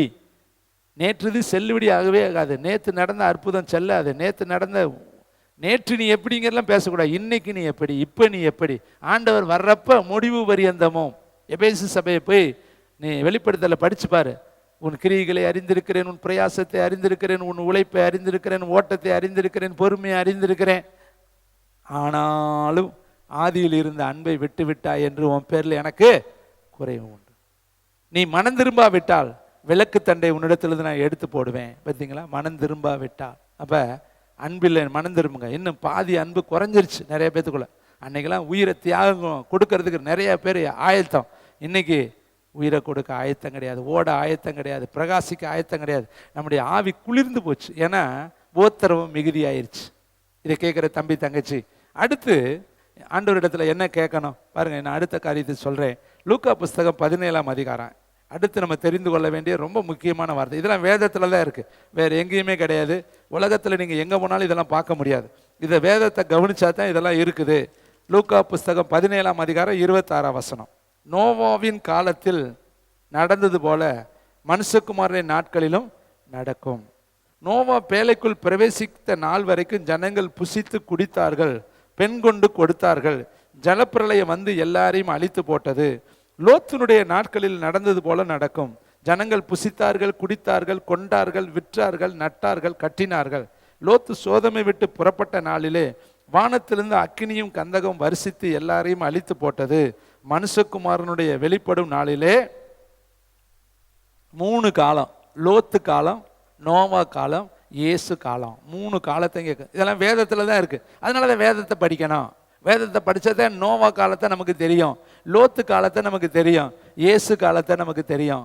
இன்னைக்கு நிறைய பேர் வேதத்தை படிக்காதனால தெரியல நோவானா எங்கெங்க இருக்கு, யாருங்க எங்க கேட்குறாங்க. அதனால தாங்க தெரு தெருவா போய் நோவா கதையை சொல்றாங்க, லோத்து கதையை சொல்றாங்க, யோனா கதையை சொல்றாங்க, இயேசு கதையை சொல்றாங்க. சின்ன பிள்ளைகளுக்கு ஏன் சொல்றோம்னா, அடுத்த வாசை பாருங்க. இந்த வசனம் பூமியில் இருக்கிற சகல பேத்துக்கு சொல்லப்படும் பொழுது ஆண்டவருடைய வருகை வரும். அதுக்கு அடுத்து பின்னாடி இருக்குது. அப்போ அருமையானவர்களே, இந்த நோவா காலத்தை கொஞ்சம் யோசித்து பாருங்க. நான் இப்போ அதை யோசித்து எப்படி நான் தியானித்து கொண்டு இருக்கிறேன்னா, நோவாவை ஆண்டவர் பேலை கட்ட சொல்லிட்டார். நல்லா கவனிங்க. இத்தனை அடி நீளம், இத்தனை அடி அகலம், இத்தனை அடி உயரம், பேலையை கட்டுன்ட்டார். அந்த பேலையை கட்டுறதுக்கு நோவா மரம் வாங்கணும். எங்கே போய் மரம் வாங்கியிருப்பார்? அந்த மரம் ஓசியில் கிடச்சிருக்குமா? மேரி அம்மா சொல்லுங்க. போனோடனே மரத்தை குர்றானா கொடுத்துருப்பானா? அந்த காலத்து ரேட்டு படி அது எத்தனை பணங்கள் கட்டிருக்கணும். சரி, மரத்தை வாங்கியாச்சு. அறுவை செய்யக்கூடிய தச்சரை கூப்பிட்டு அவர் உடனே செஞ்சு கொடுத்துருப்பாரா? அதுக்கு எவ்வளோ ரூபா அவர் பணம் கட்டியிருக்கணும். இந்த பணத்துக்கெல்லாம் அவர் எங்கே போனார்? அப்போ தன்னுடைய வருமானம், தன்னுடைய குடும்பத்தில் இருக்கிற பொருளாதாரத்தை எடுத்து அவர் செலவு செஞ்சு ஒவ்வொன்றா வாங்குறார். ஏன்னா அவர் தனக்கு ஒரு பேலை கட்டுறார். தன் குடும்பத்தை பாதுகாக்கிறதுக்கு ஒரு பேலை கட்டணும், அதுக்கு பொருளாதாரத்தை செலவிடணும். ஒரு பேலைக்கு பொருளாதாரம் செலவிடணும்னா பரலோகத்துக்கு போகிறதுக்கு நம்ம எவ்வளவு செலவிடணும்? முதல்ல உங்கள் நேரத்தை செலவிடு. உட்காந்து உனக்கு ஒரு பேலை கட்டு, உனக்கு ஒரு அபிஷேகத்தை கட்டி எழுப்பு. நீ தேவ சமூகத்தில் உனக்குன்னு நேரத்தை செலவிடு. என்ன மாதிரி அவன் நடந்திருப்பேன், ஊர் ஊராக போயிருப்பேன். என்னை நான் தியானிக்கும் பொழுது அப்படிலாம் தியானிப்பேன். எந்த ஊரில் உடனே கொப்பர் மரம் கிடச்சிருக்குமா? ஒரு பொருளை வாங்குறதுக்கு நம்ம எத்தனை இடத்துக்கு அலையிறோம். ஒரு சின்ன ஃப்ரிட்ஜ் வாங்க நீங்கள் போனீங்கன்னா உடனே வாங்கிடுறீங்களா? 10 கடை ஏறி இறங்கி இந்த ரேட்டு அந்த ரேட்டு அந்த ரேட்டு அந்த ரேட்டு பார்த்து அதில் எங்கே கம்மியோ அங்கே தானே வாங்குறோம். இவன் கொப்பேறு மரம் வாங்கணும்னா எத்தனை ஊர் போனேன். சரி, அந்த ஊர்லேருந்து எப்படி இன்றைக்கினா டிரான்ஸ்போர்ட் பண்ணி அதை தூக்கிட்டு வந்துடலாம் கிரைனை வச்சு. அவன் வாங்கியிருக்கு எப்படி சமைத்தான். இதெல்லாம் நம்ம தியானத்தில் எடுக்கணும். அதை எப்படி அங்கே செஞ்சேன், செய்கிறப்ப எத்தனை இடையூறு வந்திருக்கும். இப்போ அந்த நோவா பேலையை கட்டுவதற்கு என்ன பாடுபட்டிருப்பேன். அதை கட்டுறதுக்கு எத்தனை வருஷங்களை எடுத்திருக்கோம். அது வரையும் கிருபையின் காலங்க. அது வரையும் அவன் கட்டுறப்ப பக்கத்து வீட்டுக்காரங்களாம் கேட்டிருப்பாங்க, எதுக்குடா தேவையில்லாமல் பேலையை கட்டிக்கிட்டு இருக்கிற. அவன் சொல்லியிருப்பேன், ஆண்டவர் வரப்போறாருங்க, உலகம் அழிய போகுதுங்க, கர்த்தர் சொன்னாருங்க, பேரிரைச்சல் வருங்க, ஜலப்பிரளயம் வருங்க, எவ்வளவோ சொன்னேன், யாருமே கேட்கலங்க. அமைதியாக இருந்தாங்க. எல்லாம் சிரித்தேன், பரியாசம் பண்ணேன். மரம் கொடுத்தவனும் நம்பலை, வேலை செஞ்சவனும் நம்பலை, தச்சரும் நம்பலை. இவன் அங்கே வாழ்ந்த காலத்தில் எத்தனையோ நண்பர்கள் அவனுக்கு இருந்திருப்பாங்க. எல்லார்கிட்டையும் சொன்னேன், யாருமே கேட்கலங்க. ஆனால் ஒரு நாள் கர்த்தர் சொன்ன வாக்கு நிறைவேறினது. வானத்தின் மதகுகள் திறந்தது, பூமியின் ஊற்றுக்கண்கள் திறந்தது, ஜலப்பிரளயம் புறப்பட்டுச்சு. கர்த்தர் சொன்னபடியே ஜலத்தில் மேலே வர வர கப்பல் மேலே எழும்ப ஆரம்பிச்சிச்சு. அந்த ஒரு குடும்பம் மட்டும்தான் பாதுகாச்சு. கைத்தட்டி கர்த்தருக்கு நன்றி சொல்லுங்க. நோவா காலத்தில் நடந்தது போல கடைசி காலத்தில் நடக்கும். இவ்வளோ பெரிய ஆலயம் இருக்கல, எத்தனை பேரை கூப்பிட்டுருக்குறோம், எத்தனை கிராமம் போயிருக்கிறோம், எத்தனை நற்காரிகளை செஞ்சுருக்கிறோம். இன்னைக்கெல்லாம் அது ஊற்றுது இது ஊற்றுதுன்னா ஓடுறேன். இங்கே வசனத்தை மணிக்கணக்காக நின்று பிரசங்கிக்கிறோம். வர்றவங்களுக்கு ஒருத்தருக்கு விடாமல் ஜெபம் பண்ணுறோம், நற்கிரிகளை செய்கிறோம். ஆனால் இந்த வெளிச்சத்துக்குள்ளே வர்றதுக்கு ஜனங்களுக்கு மனதில்லை. ஆடலாம், பாடலாம், கூத்தடிக்கலாம், கும்மாளம் போடலாம், எல்லா இச்சையை நிறைவேற்றலாம், எல்லா பாவக்காரியும் செஞ்சுக்கலாம். அப்படி சொன்னால் இன்னைக்கு ஜனங்கள் வந்துடும். நிறைய பேர் சொல்லுவாங்க, வருவங்க ரொம்ப நேரம் பிரசங்கம் பண்ணுறீங்க, ரொம்ப நேரம் பாட்டு பாடுறீங்க. நம்ம விசுவாசிகளுக்கே கொள்ள பேத்துக்கு இங்கே வர அப்படியே நழுவுவாங்க. சொல்கிறாங்க, வேலை இருக்குதுங்க, படிப்பு இருக்குதுங்க, பரீட்சை இருக்குதுங்க, சில பேர் சொல்லுவாங்க உட்கார முடியலங்க, நாங்கள் டிவியிலேயே பார்த்துக்கிறேங்க. ஆண்டவரும் இப்படி தான் சொல்லுவார். நான் கூப்பிட்ட பொழுது நீங்கள் ஆரோசித்தீங்க, நீங்கள் கூப்பிடும் பொழுது நானும் என்ன செஞ்சிருவேன், சாக்கு போக்கு சொல்ல ஆரம்பிச்சிருவேன். தேவனை தொழுது கொள்ள 3 நாள் உட்கார்ந்துருந்தானே, யோசித்து பாருங்க. 3 நாள் எப்படி உட்கார்ந்துருந்தேன்? அவனும் மனுஷன் தானே. 3 நாள் அவர் சாப்பாடே தரலையே. இன்னைக்கு 3 மணி நேரம் கூட நம்ம இங்கே உட்காரலங்க. ஆனால் 3 நாள் எந்த சேர் கொடுத்தாரு, எந்த ஃபெசிலிட்டிஸ் அந்த மலையில் இருந்துச்சு? உட்காந்துருக்காங்க 3 நாளாக. சாப்பாடும் இல்லை, தண்ணியும் இல்லை, ஒன்றும் இல்லை, மொட்டை வெயில். உட்காந்து பேசிக்கிட்டே என்ன பேசினார்? பாக்கியவான் பாக்கியவான் பாக்கியவான்னு தான் பேசினார். இப்போ மாதிரி பாட்டு, ஜெபம், ஆராதனை, துதி, ஸ்தோத்திரம் மாற்றி மாற்றி வர்றோம். இத்தனை பேர் வந்தும் உட்கார முடியல. அவர் ஒருத்தர் தான் பேசியிருப்பார். ஆனால் அதை கேட்டுக்கிட்டு போகவே மாட்டேங்கிறான் ஜனம். 5000 பேர் உட்காந்துருந்தேன். கைத்தட்டி கருத்துருக்கு உட்காந்துருந்தவன் லிஸ்ட்டு மட்டும், போனவன் லிஸ்ட்டு தெரியல, உட்காந்துருந்தவன் 5000 பேர். இதை கேட்குற தம்பி, தங்கச்சி, தாயை, நமக்கு எப்படிங்க சலிப்பு வருதுன்னு எனக்கு தெரியல. தேனிட்ட படியாரத்தை கேட்கறதுல விளக்கமாக இவ்வளோ அழகாக சொல்லும் பொழுது, ஆனால் நமக்கு அந்த மனப்பான்மை இல்லையே. யோசித்து பார். வட இந்தியாவிலலாம் மரத்துக்கடியில் உட்காந்துருக்காங்க. போய் தயவுசெய்து பாருங்கள், வட இந்தியா மினிஸ்ட்ரின்னு யூடியூப்பில் போடுங்க, வரும். மரத்தடியில், குளத்தடியில், கேணி அண்டையில் பார்த்தீங்கன்னா மொட்டைக்காட்டில் உட்காந்து கூட்டம் கூட்டமாக கேட்குறேன். ஆனால் என்ன குஷன் மெத்தையில் உட்கார வச்சு இத்தனை ஃபேனை போட்டு மணிக்கணக்காக சொல்லும் பொழுது நமக்கு அது கேட்க கஷ்டமாக இருக்கும். இதெல்லாம் கிருபையின் காலம். ஒரு நாள் முடிஞ்சு போயிடும்.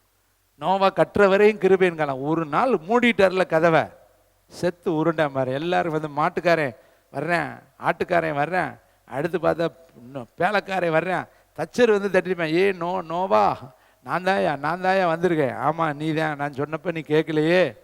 இப்போ கதவை தர, நான் தானே கதவை செஞ்சேன், அங்கே தான் லாக்கு இருக்குது, இப்படி தான் திறக்கணும், இப்படி அமுக்கு திறக்கும்பேன். நீ என்ன செஞ்சாலும் திறக்க முடியாது, பூட்டி எங்கள் அப்பா சாவியை எடுத்துகிட்டு போயிட்டார், நீ திறக்காது, நீ தான் பூட்டு போட்ட, நீ தான் சாவியை எல்லாம் கொடுத்த, ஆனால் திறக்க முடியாது, எல்லாம் அவர் எடுத்துகிட்டு போயிட்டார். காலம் மாறிடும், கிருபையின் காலம் மாறிடும். அதை தான் கர்த்தர் லோத்தின் காதல் நினச்சிக்க வேதத்தில் எழுதியிருக்கு. அதனால தான் வேதத்தை பாரு, வேதத்தை கவனி. அடுத்து லோத்து. முதல் நாள் ராத்திரி லோத்து வீட்டுக்கு தூதர்கள் வர்றாங்க. அங்கே அவ்வளவு அந்த தேசத்தினுடைய அக்கிரமம் உண்மையோ என்று பார்க்க தூதர்களே வர்றாங்க. அவ்வளவு பாவம். இப்போ நம்ம தேசத்திலே அதான் பார்க்குறோம். எங்கே பார்த்தாலும் பார்த்தீங்களா, மனுஷன் தின்னுக்கிட்டு இருக்காங்க, செத்த பிணத்தை திங்கிறான். தெரியும், அதெல்லாம் இங்கே சொல்ல முடியாது. எல்லாம் நடக்குது, பயங்கரமான குடிச்சு வெறிச்சு பஜார நடக்குது. எவ்வளவு கொள்ளைகள் டிவியில் வந்துக்கிட்டே இருக்கு. லோத்து காலத்திலே நடந்துச்சு.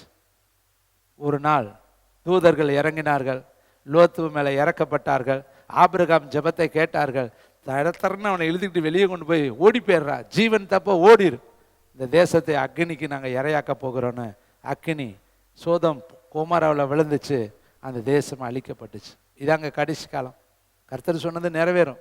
இப்போ இஸ்ரவேல் அறிவிக்குது, எல்லாரும் ஓடிருங்க, தேசத்தை விட்டு வெளியேறுங்க, நான் குண்டை போட போகிறேன் சொல்லிட்டு போடுறாங்க. எவன் கேட்குறான்னா அவன் தப்பிச்சு ஓடிடுறான், கேட்காதவன் தலையில் போய் டம்முன்னு விழுகுது, சொல்லிட்டு போடுறாங்க. இப்போ கர்த்தர் தான் சொல்கிறாரு, டே அழிவு வரப்போகுது, பயங்கர ஆபத்து வரப்போகுது, கர்த்தருடைய வேதத்தை கவனி, கர்த்தரை கவனி, வெட்டி எடுக்கப்பட்ட கண்மலையை கவனி, தோண்டி எடுக்கப்பட்ட துறவை கவனி, ஆகாயத்து பட்சிகளை உருவாக்கினவரை கவனி, கடைசி கால எச்சரிப்பா நீ இருன்னு கர்த்தர் சொல்லிக்கிட்டே இருக்காரு. வேதத்தை பாரு, சாட்சி ஆகமத்தை பாரு, உன் ஜீவன் தப்பித்துக்கொள்ள வழியை பாருங்கிறார். கடைசியில் மனுஷகுமாரன் காலத்திலையும் அப்படியே நடக்கும். இன்னும் 2 வசனத்தை சொல்லி நான் முடிக்கிறேன். லூக்கா புஸ்தகம் 21:25 வாசிங்க. அதே பகுதியில் இருக்க லூக்கா 21:25. Thank you Jesus.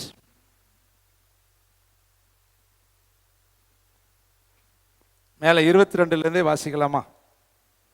எழுதியிருக்கிற யாவும் நிறைவேறும்படி நீதியை சரிக்கட்டும் நாட்கள் அவைகளே. அந்நாட்கள் கர்ப்பவதிகளுக்கும் பால் கொடுக்கிறவர்களுக்கு ஐயோ. பூமியின் மேல் மிகுந்த இடுக்கணும், இந்த ஜனத்தின் மேல் கோபாக்கனையும் உண்டாகும்.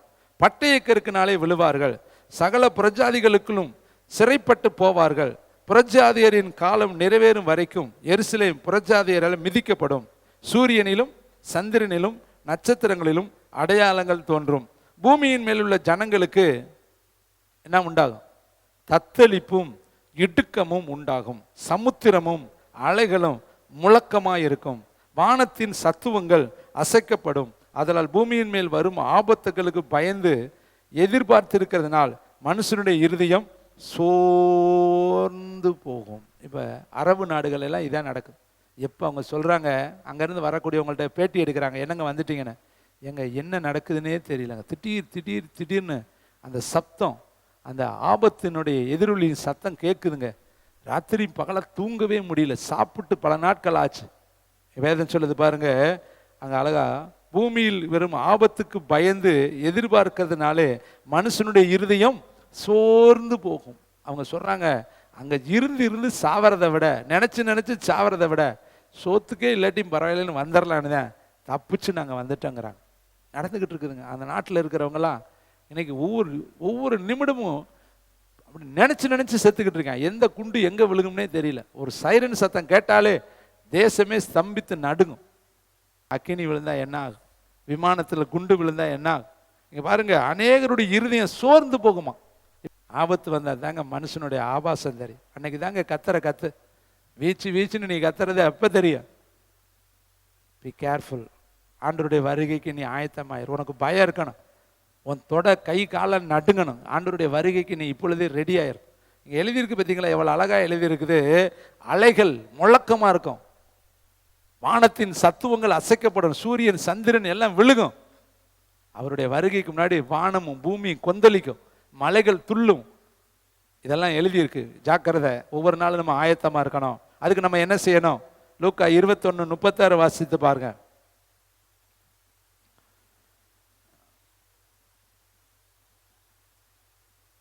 21:36 பாப்பா. இதுல ஆகையால் இனி சம்பவிக்க போகிற இவைகளுக்கெல்லாம் நீங்க தப்பி மனுஷகுமாரனுக்கு முன்பாக நிற்க பாத்திரவான்களாக எண்ணப்படுவதற்கு, பக்கத்தில் சொல்லுங்க, ஆரிக்கு மாரி பக்கத்தில் சொல்லுங்க, ஜெயசுதா அங்கே பக்கத்தில், எப்போதும் சொல்லுங்க, வெக்கமெல்லாம் வேணாம், ஜாங்கண்ட வேணாம், எப்போதும் நீ எல்லாத்துக்கும் தப்பிக்கணுமா தம்பி, நீங்க அங்கிட்டு சொல்லுங்க, ஸ்தேவான் அங்கிட்டு சொல்லுங்க, தம்பிக்கு சொல்லுங்க, எல்லாரும் எப்போதும் ஜெபம் பண்ணி இவைகளுக்கெல்லாம் நீ தப்பித்து பிழைக்கும்படி, இந்த கொடூரத்துக்கெல்லாம் நீ தப்பிக்கணுமா, ஜெபம் மட்டும் பண்ணுங்க, உன்னை தப்பிக்க வச்சிருவார். சிங்கத்துக்குள்ள தூக்கி போட்டாலும் சிங்கம் கடிக்காது, 7 மடங்கு அக்கினிக்குள்ள தூக்கி போட்டாலும் 7 மடங்கு அக்கினி உன்னை தொடாது. எந்த இடத்துல ஜெபிக்கிறவனை கொண்டு போட்டாலும் அந்த இடத்துல கர்த்தருடைய கரம் அவனை பாதுகாக்கும். இதுக்கெல்லாம் தப்பிக்க ஒரே ஒரு ரகசியத்தை தான் ஏசப்பா சொன்னார். அக்கினிக்கு தப்பிக்கணுமா, ஜல பிரளயத்துக்கு நீ தப்பிக்கணுமா, லோத்து காலத்தில் வந்த பயங்கரமான சூழலுக்கு நீ தப்பிக்கணுமா, நோவா காலத்தில் வந்த சூழலுக்கு நீ தப்பிக்கணுமா, இந்த உலகத்தில் கடைசி காலத்தில் வரப்போகிற அழிவுக்கு நீ தப்பிக்கணுமா, நீ செய்ய வேண்டிய ஒன்னே ஒன்று என்ன தெரியுமா? ஜெபம். அதனால தாங்க நம்ம ஜெபம் பண்ணுறோம். பக்கத்தில் பார்த்து சொல்லுங்க, நம்ம கரெக்டாக போய்கிட்டு இருக்கிறோம். கைத்தட்டி கர்த்தருக்கு நான். யாரும் உங்களை டிஸ்கரேஜ் பண்ணிட போகிறாங்க, யாரும் உங்களை டைவெர்ட் பண்ணிட போகிறாங்க. ஐயா, நாங்கள் பேசாமல் அவரோட உட்காந்துருக்கிறோம், பேசாமல் மறுரூப மலையில் போய் உட்காந்துக்கலாம். பூமிக்கு கீழே எவனா அடிச்சுட்டு உருளட்டு, நமக்கு பிரச்சனை கிடையாது. ஆண்டவர் வரும்பொழுது அப்பா ரெடின்ட்டு நம்ம போய்கிட்டே இருக்கலாம். கைத்தட்டி கர்த்தருங்க. இப்போ 40 நாளில் வந்தாருன்னு வச்சுக்க, போயிடுவான். அடுத்து வெள்ளி வியாழன் வெள்ளி சனி ஞாயிறுன்னு ஒரு வேளை கர்த்தருக்கு சித்தமான நம்ம பாட்டு படிச்சுக்கிட்டு இருக்கவே வந்தாருன்னு வச்சுக்க, அத்தனை பேரும் கரெக்டாக போயிடலாம். கைத்தட்டி கர்த்தருக்கு. வீட்டுக்கு போனால் போய் சேர்றது கஷ்டம். வீட்டுக்கு போனால் குடும்ப சண்டை, வீட்டு சண்டை, தண்ணி சண்டை, தெருவு சண்டை, நாய் சண்டை, போனது சண்டை, ஆட்டு சண்டை, பப்பாளி சண்டை. இந்த சண்டையில் பரலவும் போய் சேரவே முடியாது. என்னென்ன சண்டை வருது தெரியுமா? ஏன்னா இந்த பிள்ளைய பார்க்குற பார்த்தா எங்களுக்கெல்லாம் ஒரு சண்டைன்னு, உங்கள் வீட்டில் எத்தனை தடி அடி சண்டைன்னு எனக்குள்ளே தெரியும். அதனால் வருகையின் அடையாளம் சபையில் இருக்கும் பொழுதே வந்துடணும்னு ஜெபம் பண்ணுவோம். ஆண்டவரே, எப்படியாவது நாங்கள் ஆராய்ச்சிட்டு இருக்கிறப்ப தயவுசெய்து நீங்கள் வந்துட்டீங்கன்னா நாங்கள் என்ன பண்ணிடுவோம், கரைத்தரை இங்கே வந்துட்டாலே நம்மளுக்கு எல்லாம் பயர்ஃபுல்லாக ஆயிடுவாங்க. இங்கே தான் அடித்து ட்ரம்மை போட்டு நொறுக்கு ஏதாவது ஒன்று செஞ்சு நம்ம என்ன பண்ணிக்கிட்டு இருக்கிறோம், ரெடி ஆகிக்கிட்டே இருக்கிறோம்ல. அப்படியே வந்துட்டாருன்னா சர்ன்னு போயிடலாம். ஆனால் வீட்டுக்கு போய் வந்துட்டாருன்னு வச்சுக்க, திடீர்னு ராத்திரியில் வந்தாருன்னா நம்ம நிலைமை என்னன்னு எனக்கு தெரியல, சொல்ல தெரியல. ஏன்னா எப்படி இருக்கிறீங்கன்னு உங்களுக்கு தான் தெரியும். அருமையானவர்களே, எப்போது ஜெபம் பண்ணி விழித்திருங்கள். கடைசி ஒரு வரி. அடுத்து என்ன செய்யணும்? பேதுரு புஸ்தகம் 5:18 5:8 1 பேதுரு 5:8 எடுத்து வாசிக்கலாம். தேங்க்யூ வண்டர்ஃபுல் த ஹோலி ஸ்பிரிட். தேங்க்யூ வண்டர்ஃபுல் த ஹோலி ஸ்பிரிட். எப்படி இருக்கணுமா? ஹலோ பிரதர் சிஸ்டர், எப்பொழுதுமே தெளிவாக இருங்க. யார் குழப்பத்துக்கு இடம் கொடுக்காதீங்க. கர்த்தருக்காக நீங்கள் தெளிந்த புத்தியோடு இருங்க. யாராவது ஏதாவது குழப்புனாங்கன்னா நீங்கள் குழப்பத்துக்கு உட்பட்டுறாதீங்க. கர்த்தருக்காக தெளிந்த புத்தியுள்ளவர்களாக இருங்கள். ஏனெனில், ஏன்னா விழித்திருங்கள், ஏனெனில் உங்கள் எதிராளியாக பிசாசானவன் எப்படி வர்றானா? கெர்ச்சிக்கிறான், சிங்கம் போல எவனை விழுங்கலாமோ என்று வகை தேடுறான். எப்படியாவது உன்னை விழுக்காட்டி போடணும். அவனுடைய கோல் உன் கண்ணை பிடுங்கிடணும், உன் ஹார்ட்டை பிடுங்கிடணும், உன் பரிசுத்தத்தை எடுத்துடணும். உன்னை எங்கிட்டாவது ஒரு பக்கம் தள்ளி விட்டுட்டோம்னா அவனுக்கு கொலாப்ஸ் ஆகி போயிரு. சரியா போச்சு, இவனை தள்ளிட்டான், இவன் தோற்று போயிட்டான், இனி இவனால் நமக்கு பிரச்சனை. நீ ஆவியும் கட்ட மாட்டேன், உன்னையும் கட்ட மாட்டேன். நீ சரியில்லைன்னா எப்படி ஆவியை கட்டுவேன்? அப்போ அவன் உன்னை கட்ட விடாமல் பண்ணணும்னா நீ என்ன பண்ணன? ஜெயித்திருந்தேன்னா நீ கட்டி விரட்டுன்னு விரட்டி விடுவ. நீ தோத்துருந்தேன்னா அவன் நினைப்பேன் நீயே ஜீரோ. பார்த்துருக்கிறீங்களா? 100 மார்க் எடுத்தவன் கையை தூக்கிட்டே இருப்பேன். சார் நான் சொல்கிறேன் 40, 30, 20, 10 ஜீரோ எடுத்தவன் என்ன பண்ண மாட்டேன்? தூக்கவே மாட்டேன். என்னடானாலும் பேசவே மாட்டேன். அவன் சொல்ல நானே பார்டரில் இருக்கேன். எப்படி பரிசுத்தம் இல்லாதவன் ஜெபம் பண்ண சொன்ன ஆவியை கட்டி ஜெபம் பண்ண மாட்டான். ஏன்னா அவனுக்கு உள்ளத்துக்குள்ளே பயமாக கிடக்கும். வீட்டில் சண்டை போட்டு மனைவியோட சண்டை, கணவனோட சண்டை, கை சுத்தம், வாய் சுத்தம், மனசு சுத்தம், உணர்வு சுத்தம் இல்லைன்னா அவன் யுத்தமே பண்ண மாட்டான். பாதாளத்தோடு யுத்தம் பண்ண மாட்டான். ஏன்னா தெரியும் நம்ம யுத்தம் பண்ண அடி நமக்கு ஒழுகணும். அப்போ அவன் என்ன பண்ணுவேன்? பட்டயத்தை வச்சுக்கிட்டு சும்மா தான் இருப்பேன், வெட்ட மாட்டேன். வெறும் பட்டயத்தை கையில் பிடிச்சிக்கிட்டே நின்றுக்கிட்டே இருக்க வேண்டியதான். ஆனால் கரெக்டாக இருந்தோம்னு வச்சுக்க, பியூராக இருந்தோம்னு வச்சுக்க, ஓங்கி தாங்கி ஒரே வெட்டலாம். அதனால தான் பட்டயத்தை எடுக்கிறவர்கள் என்ன பண்ணணும்? பட்டயத்தை செலவை பார்க்கக்கூடாது, வெட்டணும். அதனால தான் வேதம் சொல்லுது, தெளிந்த புத்தியுள்ளவர்களாக இருங்கள், விசுவாசத்தில் உறுதியாக இருங்கள், அவனுக்கு எதிர்த்து நில்லுங்கள், அப்பொழுது அவன் உங்களை விட்டு என்ன பண்ணிடுவேன்? ஓடி போயிடுவேன். இப்போ நீ கரெக்டாக இருந்தேன்னா ஓடிடுவாங்க, நீ கரெக்ட் இல்லைன்னா எதிர்த்து போராடிக்கிட்டே இருப்பேன். இதை கேட்குற தம்பி தங்கச்சி, இன்னைக்கு ஆண்டவர் உங்களுக்கு அழகா சொல்கிறாரு, வசனத்தை கொஞ்சம் கவனி, லிசன். வசனத்து மேலே உங்களுடைய கவனம் இருக்கணும். எங்கே போனாலும் வசனத்தின் மேலே உங்கள் கவனம் இருந்துட்டா பொருள் மேலே மட்டும் எவ்வளோ கவனமாக இருக்கிறோம். நீங்கள் பார்த்துருக்கிறீங்களா? நகையை போட்டு போகிறவங்க கழுத்தவே இப்படி ஆட்டிக்கிட்டு போவாங்க, எப்படி பொத்திக்குவாங்க. ஏன்? நெஞ்சுக்குள்ளே குறுக்குன்னு யாரும் நல்லா இப்படி ஒருத்தன் பார்த்தா கூட சொல்லுவாங்க, அவன் பார்க்குற பார்வையே சரியில்லை, ஏன் நகையவே வேற பார்க்குற மாதிரி இருக்குது, கழட்டி பிடலாமா? பயம், பொருளை பிடிங்கிட்டு போயிடுவான். அப்போ பொருள் மேலே கவனம் இருக்குது, உடம்பு மேலே கவனம் இருக்குது, மற்றது பிள்ளைங்க மேலே கவனம் இருக்குது. ஆனால் வசனத்தின் மேலே நம்ம கவனம். எங்கே போனாலும் நான் வசனத்தின்படி நடக்கிறேனா, வசனத்தின்படி பார்க்குறேனா, வசனத்தின்படி பேசுகிறேனா, வசனத்தின்படி என் குடும்பத்தை நடத்துகிறேனா, என் வருமானம் வசனத்தின்படி இருக்குதா? என்னுடைய பாருங்கள், டைம் வேறு ஆயிடுச்சு, முடிக்கிறேன். தானியேல் சொல்கிறாரு, ராஜாவின் போஜனம் எனக்கு வேண்டாம், ஏன்னா தீட்டு உள்ளது. சாப்பிட்றதுங்க அற்ப உணவு தான், வேமா சாப்பிட்டுட்டு என்ன அதெல்லாமல் ஒரு கணக்கில் வருதுன்னு நம்ம நினச்சிக்கலாம். ஆனால் அவன் சொல்கிறேன், அது என் சரீரத்தை தீட்டுப்படுத்தும், அது எனக்கு உள்ளத்துக்குள்ளே போய் தேவையில்லாத உணர்வுகளை தூண்டும், அது என்னுடைய சரீரத்தில் என்னுடைய ஆவி ஆத்மாவை கெடுக்கும், அது எனக்கு வேண்டாம். பார்த்தீங்களா? தீர்மானம் நம்ம தாங்க தீர்மானிக்கணும். தவறான ஒரு வாழ்க்கை வாழ்வதற்கு நம்ம என்ன செய்யணும்? ஒரு வாழக்கூடாது என்கிற தீர்மானத்துக்குள்ளே நம்ம வரணும். அப்போ இன்னைக்கு கர்த்தர் சொல்கிற வார்த்தை, வேதத்தை கவனி, அப்படி கவனிக்காவிட்டால் உனக்கு விடியற் காலத்து வெளிச்சமே இல்லை. வெளிச்சம் இல்லாட்டி அந்த வாழ்க்கை எப்படி இருக்கும்? இருளில் இருக்கிற ஜனங்கள் பெரிய வெளிச்சத்தை கண்டார். நீங்கள் நியாயாதிபதிகள் புத்தகத்தில் வாசித்து பார்த்தா, அநேக நாளாய் வேதமும் இல்லை, அநேக நாளாய் நியாயாதிபதிகளும் இல்லை, அநேக நாளாய் ஆசாரியர்களும் இல்லை. அப்படிப்பட்ட இருண்ட காலம் இருந்துச்சான். நம்ம வாழ்க்கையிலையும் அப்படிப்பட்ட காலம் வரக்கூடாது. இன்னைக்கு கர்த்தர் வேதத்தை பார்க்க நம்மளை அழைக்கிறாரு. எல்லாரும் ஜெபிக்கும்படி எழுந்து நிற்கலாம். தேங்க்யூ வண்டர்ஃபுல் த ஹோலி ஸ்பிரிட். லோத்தின் காலம் வரப்போகுது, நோவாவின் காலம் வரப்போகுது. மனுஷகுமாரனுடைய காலத்தில், லோத்து காலத்தில் நடந்தது போலேயே மனுஷகுமாரனுடைய காலத்தில் நடக்கும். நோவா காலத்தில் நடந்தது போலேயே மனுஷகுமாரனுடைய காலத்தில் நடக்கும். கடைசி நாளில் பூமி எதிர்ச்சி வரும், கொள்ளை நோய்கள் வரும், ஜனத்துக்கு விரோதமாய் ஜனம் எழும்பும், ராஜ்யத்துக்கு விரோதமாய் ராஜ்யம் எழும்பும். இதெல்லாம் வேதத்தில் நமக்கு அழகாய் கர்த்தர் சொல்லியிருக்கார். இதெல்லாம் நடக்கும். அந்த வருகைக்கு தப்பித்து கொள்ள நம்ம எல்லாரும் எப்போதும் ஜெபம் பண்ணி விழித்திருக்கணும். நல்ல பிதாவே, இந்த சத்தத்தை கேட்குற எல்லாரையும் கர்த்தர் அந்த ஒரு வேதத்துக்கு நேராய் திருப்புங்க ராஜா. ஒவ்வொருவரும் வசனத்துக்கு முக்கியத்துவம் கொடுத்து, வசனத்தின்படி தங்களுடைய குடும்பத்தை கட்ட, வசனத்தின்படி தங்களுடைய தொழிலை கட்ட, வசனத்தின்படி தங்களுடைய பிரயாணத்தை அமைக்க, வசனத்தின்படி தங்களுடைய வாழ்க்கையை அமைத்து கொள்ள கர்த்தருக்கு கிருபை பாராட்டும். எல்லா மகிமையும் உமக்கு தரும். சத்தம் எங்கெங்கே போகுதோ அங்கெல்லாம் ஒரு அசைவுதலை கொண்டு வர கிருபை பாராட்டும். மகிமை உமக்கு, இயேசுவின் நாமத்தில் பிதாவே, ஆமென். எல்லாரும் எழும்பி நிற்போம்.